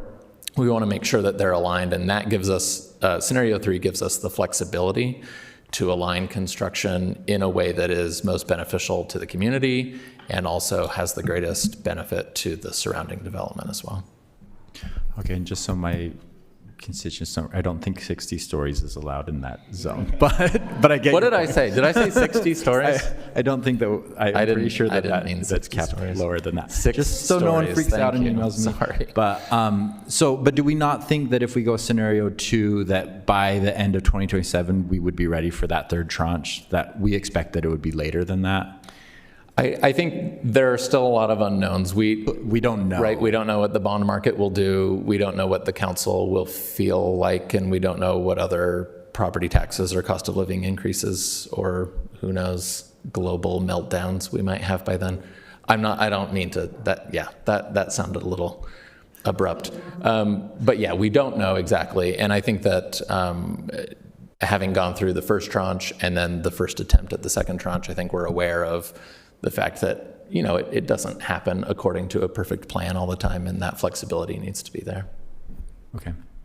Mr. Chair. Yes. Thank you. Councilmember Thank you Lopez-Chavez. for the presentation. I was just curious if, as we've released the tranches, if we've capped change orders just to maintain some sort of stability within the project or predictability in economic terms? Yeah, we are within budget on all of our projects. Any change orders are within the contingencies that we've set up for those projects. So for design, we typically have a 20% contingency because so much is unknown. And for construction, we have a 10% contingency. That 10% construction contingency is required by law. And to date, we've been within our budgets on all of those. And then in the cases of some unforeseen circumstances or where we get a bid from a contractor that even the low bid is above our budget, we have the $16 million of the $85 million bond for project contingency that can help cover that. And just so I can familiarize myself, would you explain if there's any rescoping from the first or second tranche that could be an additive to reduce the third tranche? Oh, that's a great question. If I can put some thought into that, I'll get you an answer back. I think that's an opportunity for us to look at, even if it's $1. I would love to understand what we can rescope, especially as I think all of us, at least I will speak for myself, I think scenario 3 is the most interesting to see continuity and predictability, but I also want to deliver the best value and ROI for this Exactly. investment. Yeah, thank you for that. I appreciate that. Councilmember Pui. Thank you, Mr. Chair. Just to reiterate, I want all of those projects to happen. And I also, I think that crossing them over, maybe the feeling is that those are not going to happen. And that I don't think that's what you're saying. No, they just wouldn't be included in the second tranche. That stage. Yeah. And they could be potentially funded through other tranches. That's correct. Now, I think that if I get a little more meat on the bone about how shovel ready and what mechanisms you have implemented to try to control for that. I know that you're going to control things. I wish we could, right? To learn from the things that happened in the past, and then we can work on the communication piece, right? Maybe as a regular document that comes to us and that we can share to our, in our newsletter. So at least we are like, maybe it could be included in a little more detail on the updates that, we get from the administration, a little more in depth about the deadlines, and that's okay, right? Like it's okay things to change, right? And sometimes we are afraid to acknowledge them because we don't want to, but I feel like it's worse sometimes not acknowledging them than mentioning them. So if that's the case, I feel comfortable with supporting the larger tranche of funding. But I would love, there's going to be scrutiny on it, and I'm hoping that we are ready for it. And because we're all putting our shoulder on the wheel, and we want to own the problem too. I want to make sure that I'm asking the right questions for the sake of my community, the trust that they put on us as a city, right? Yeah, we appreciate that, and that was very evident to us after our previous briefing. And as Kim mentioned, we have those improved, enhanced communication protocols, hopefully to prevent that, either miscommunication or not sharing the information that we do have on those projects. Thank you, Councilmember. Okay. Thank you. Wait, straw poll. Okay. Well, does anyone want to propose a straw poll? Mr. Chair? Yes. I propose a straw poll to support scenario 3, releasing tranche amount $49 million, $336,400. You didn't have to be specific. Okay, thank you. But thanks for doing it. Okay, so the straw poll is for scenario number 3. Any discussion?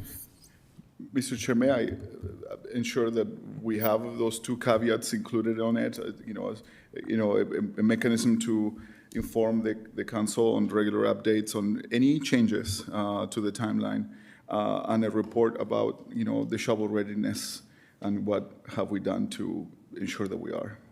Yes, Jen, what would be would we do that when we vote and ask for legislative intent? I think that we can just basically take notes on what the intention is, and then when this is kind of formally discussed in a budget amendment, we can add it as a legislative intent in actually releasing the budget amendment, because that's the more kind of official legal document. But it's really helpful to know that intention so that we can prepare that ahead. I think the department appreciates knowing that, so that you guys can get started on what that looks like. So, Mr. Chair?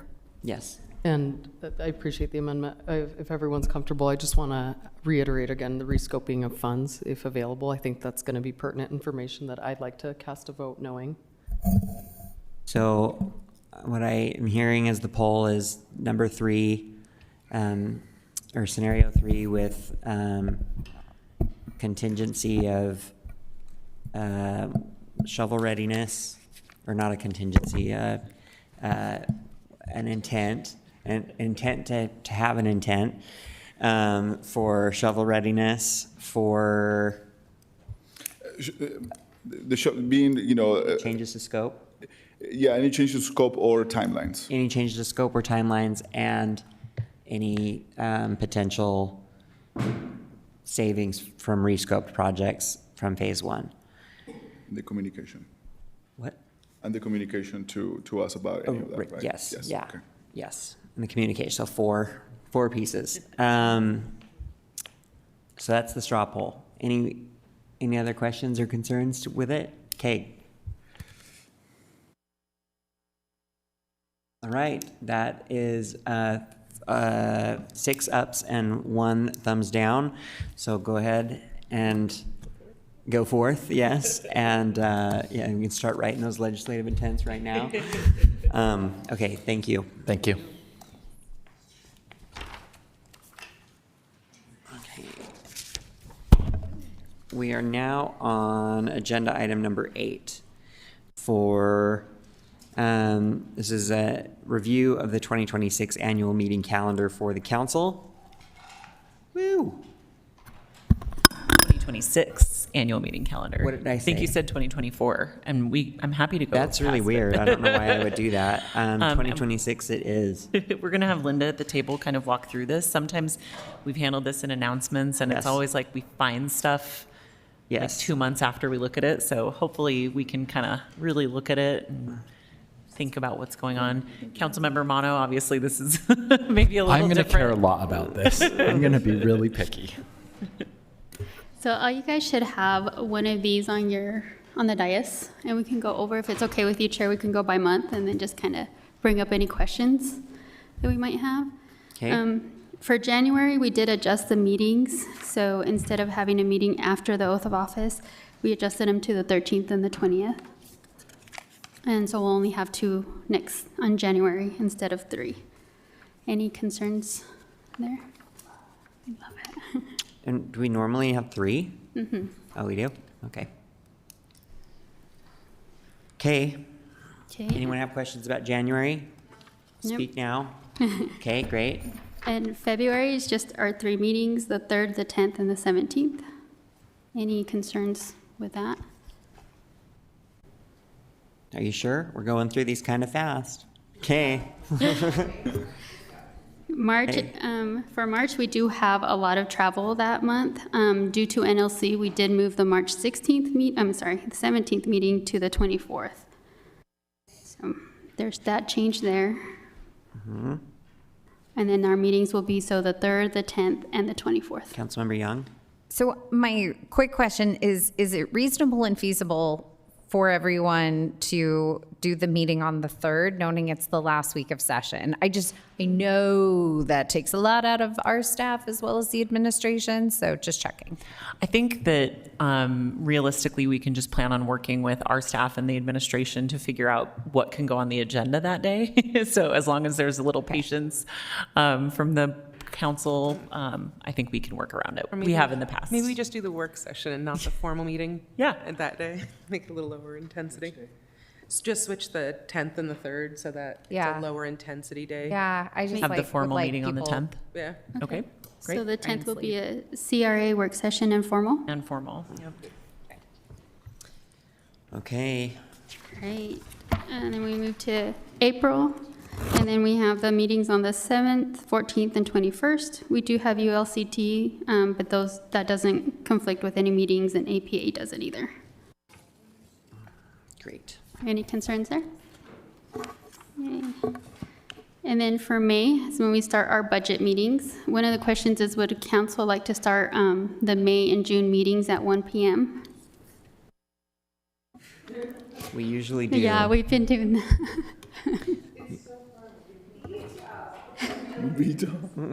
Well, and just to confess, we put all the Thursday meetings on just so that you're not surprised if we end up needing them.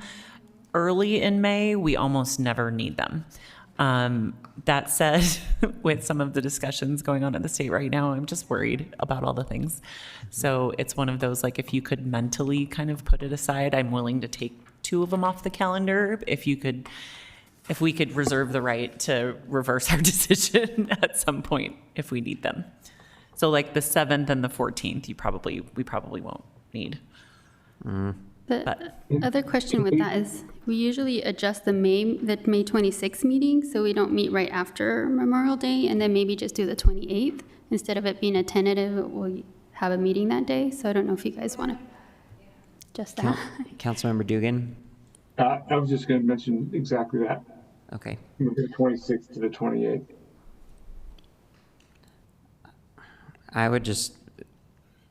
don't care strongly, but I'd rather have them blocked off on my calendar because there's never a shortage of things that I can fill in than moving things when I thought that the day was free. So for me, it's a lot harder to undo. I agree. Unfortunately. Should we make the 26th tentative and the 28th? So yeah, we can add the word tentative to the 26th. That way it's on your calendar as a hold, but you know it's tentative. And as staff, we'll try and map out the budget schedule as early as possible so that we know kind of what is needed. Okay, thank you. I wish the courts would run on my schedule, but I keep trying. Any other concerns with May? No. Okay, June. The 11th and the 16th of June are both tentative. They're only on there in case budget is not adopted on the 9th. And just based on previous years and our, so the State Tax Commission and county are required to get us their final numbers by June 8th. It rarely happens that way. So I'm going to say we should probably take tentative off of the 11th. And we can remove that meeting if you guys are ready to adopt on the 9th. I'm just nervous that we won't have the correct numbers or that they'll change. Do you want to add a formal to the 11th? Right now it's a Thursday. Because we would need a formal to adopt. And it's a little unusual to adopt on a Thursday, but it's not like not allowed. And then I think the 16th would be, we could just leave tentative on the 16th. Okay. Okay.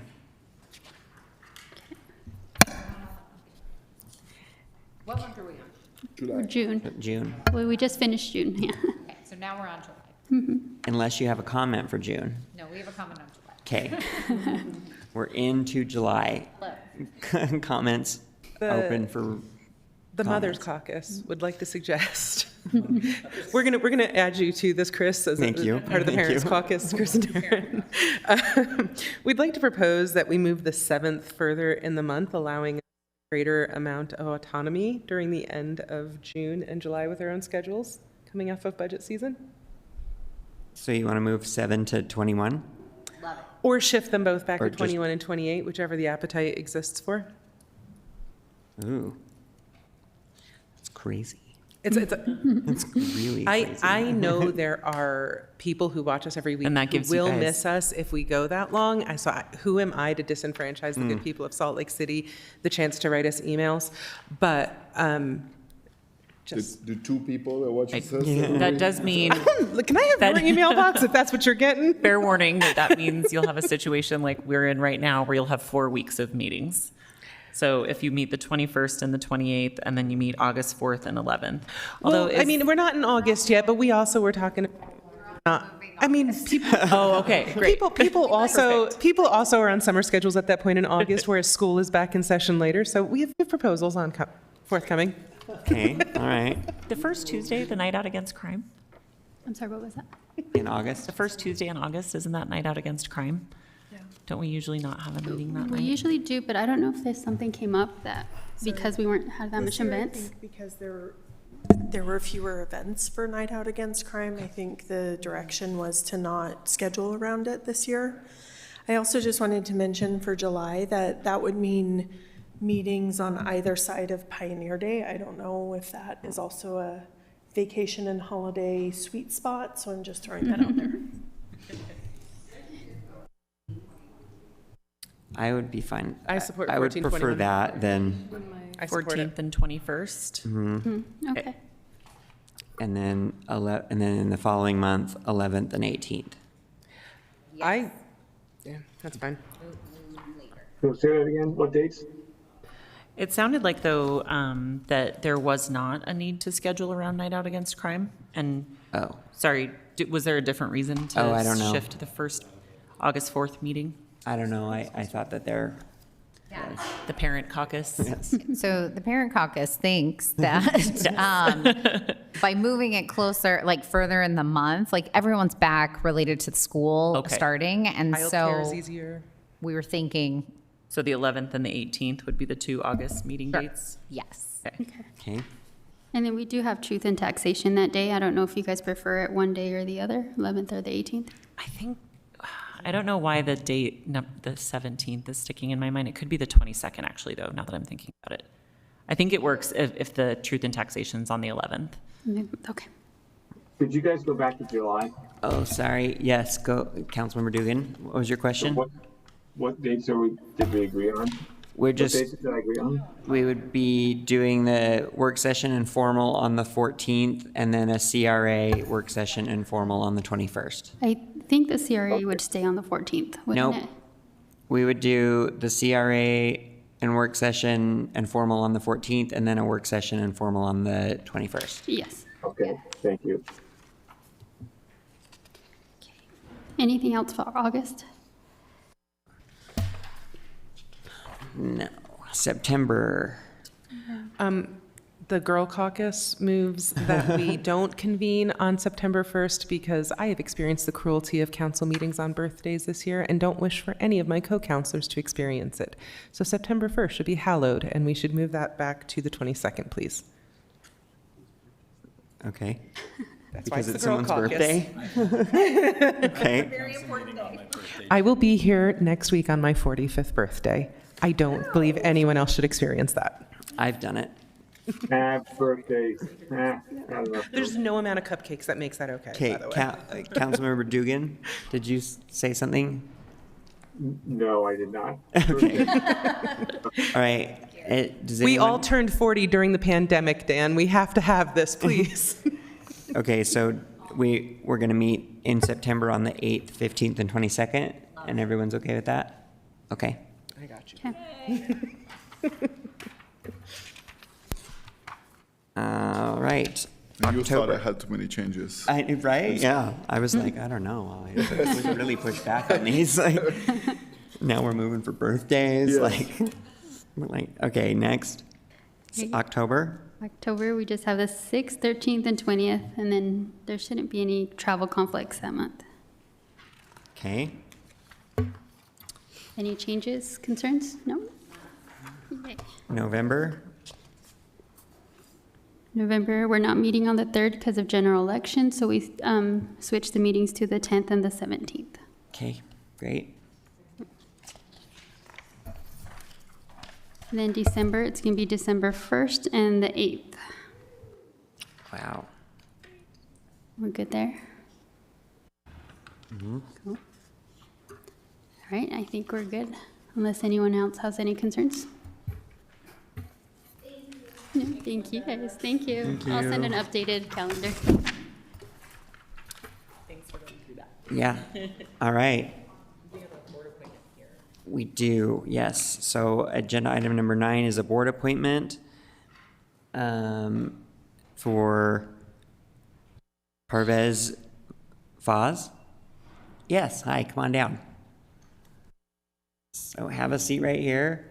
Please tell us a little bit about yourself and why you are interested in serving on the CDCIP Advisory Board, and anything else you want us to know. And make sure you have the microphone on. Thanks. Sorry, that's a little loud. My name is Parvez Faiz. Yes, I'm here for the CDCIP appointment to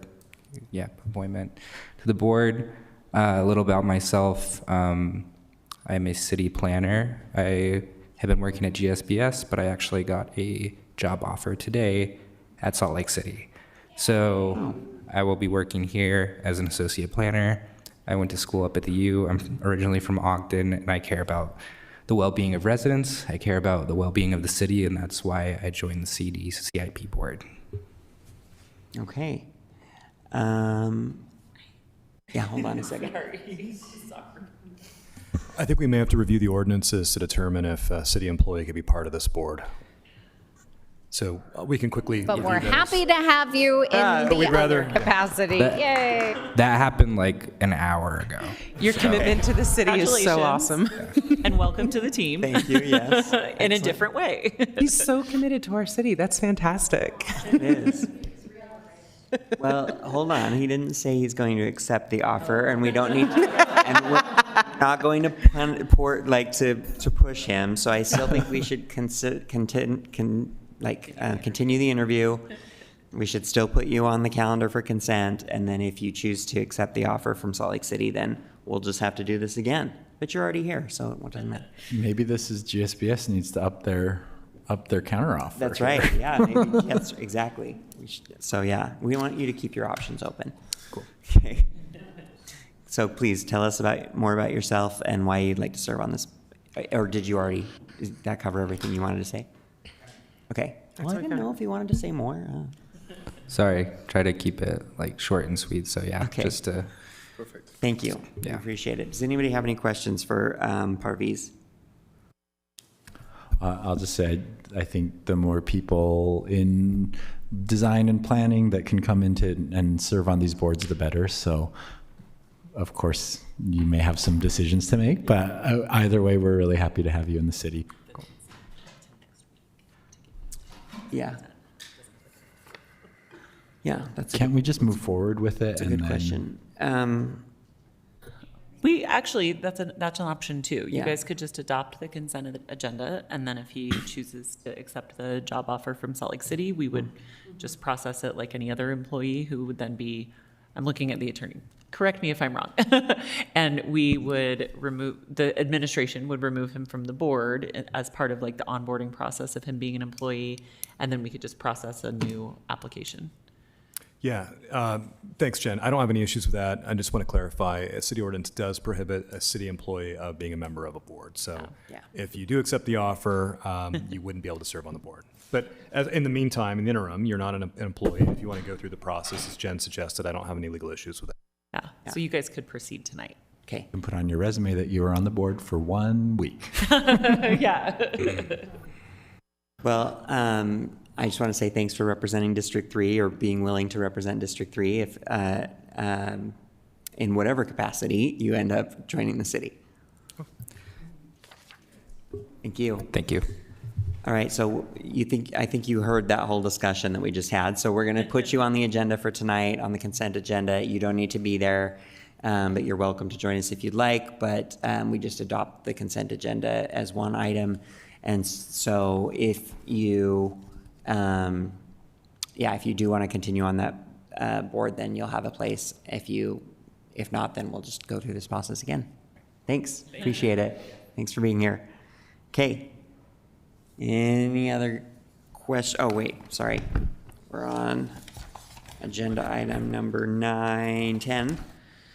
Report of the chair and vice chair. I don't have any. Do you have anything, Mr. Vice Chair? No. Okay. Executive Director? Yes. This is just to correct a Scribner's error that was inadvertently on Budget Amendment number 2's motion sheet. The wrong title was listed on the motion sheet, but the information was correct. So we're just doing this as like a extra belt and suspenders approach to be correct. So let us know if you have any questions. Great. Anything else? Closed session, that's right. Thank you for the reminder. So we do have a closed session item for discussion regarding deployment of security personnel devices or systems and attorney-client matters. I'll look for a motion. So moved. Nope, you have to say it. Oh, I can't. Move that we enter into closed session for the purpose of the deployment of security devices and attorney-client privilege counsel? Devices, systems, or personnel. Security devices, systems, or personnel, and Advice of counsel. advice of counsel. Second. Great. Thanks for existing. All right, I have a motion from Councilmember Petro, a second from Councilmember Mono. We'll go ahead and roll call this. Councilmember Lopez Chavez. Aye. Councilmember Dugan. Yes. Councilmember Mono. Yes. Petro. Yes. Young. Aye. And I'm yes as well. What about? Oh, I'm sorry. He doesn't get a vote. God, sorry. Thank you for taking my voice away. I'm an aye. So sorry. I just wanted you to round it out. Okay, thanks. So we'll give just a few minutes to. And Councilmember Dugan, I believe you will be getting a separate link. So watch for that. Is that right? Okay. So I'll leave this blank, okay. Okay, thanks.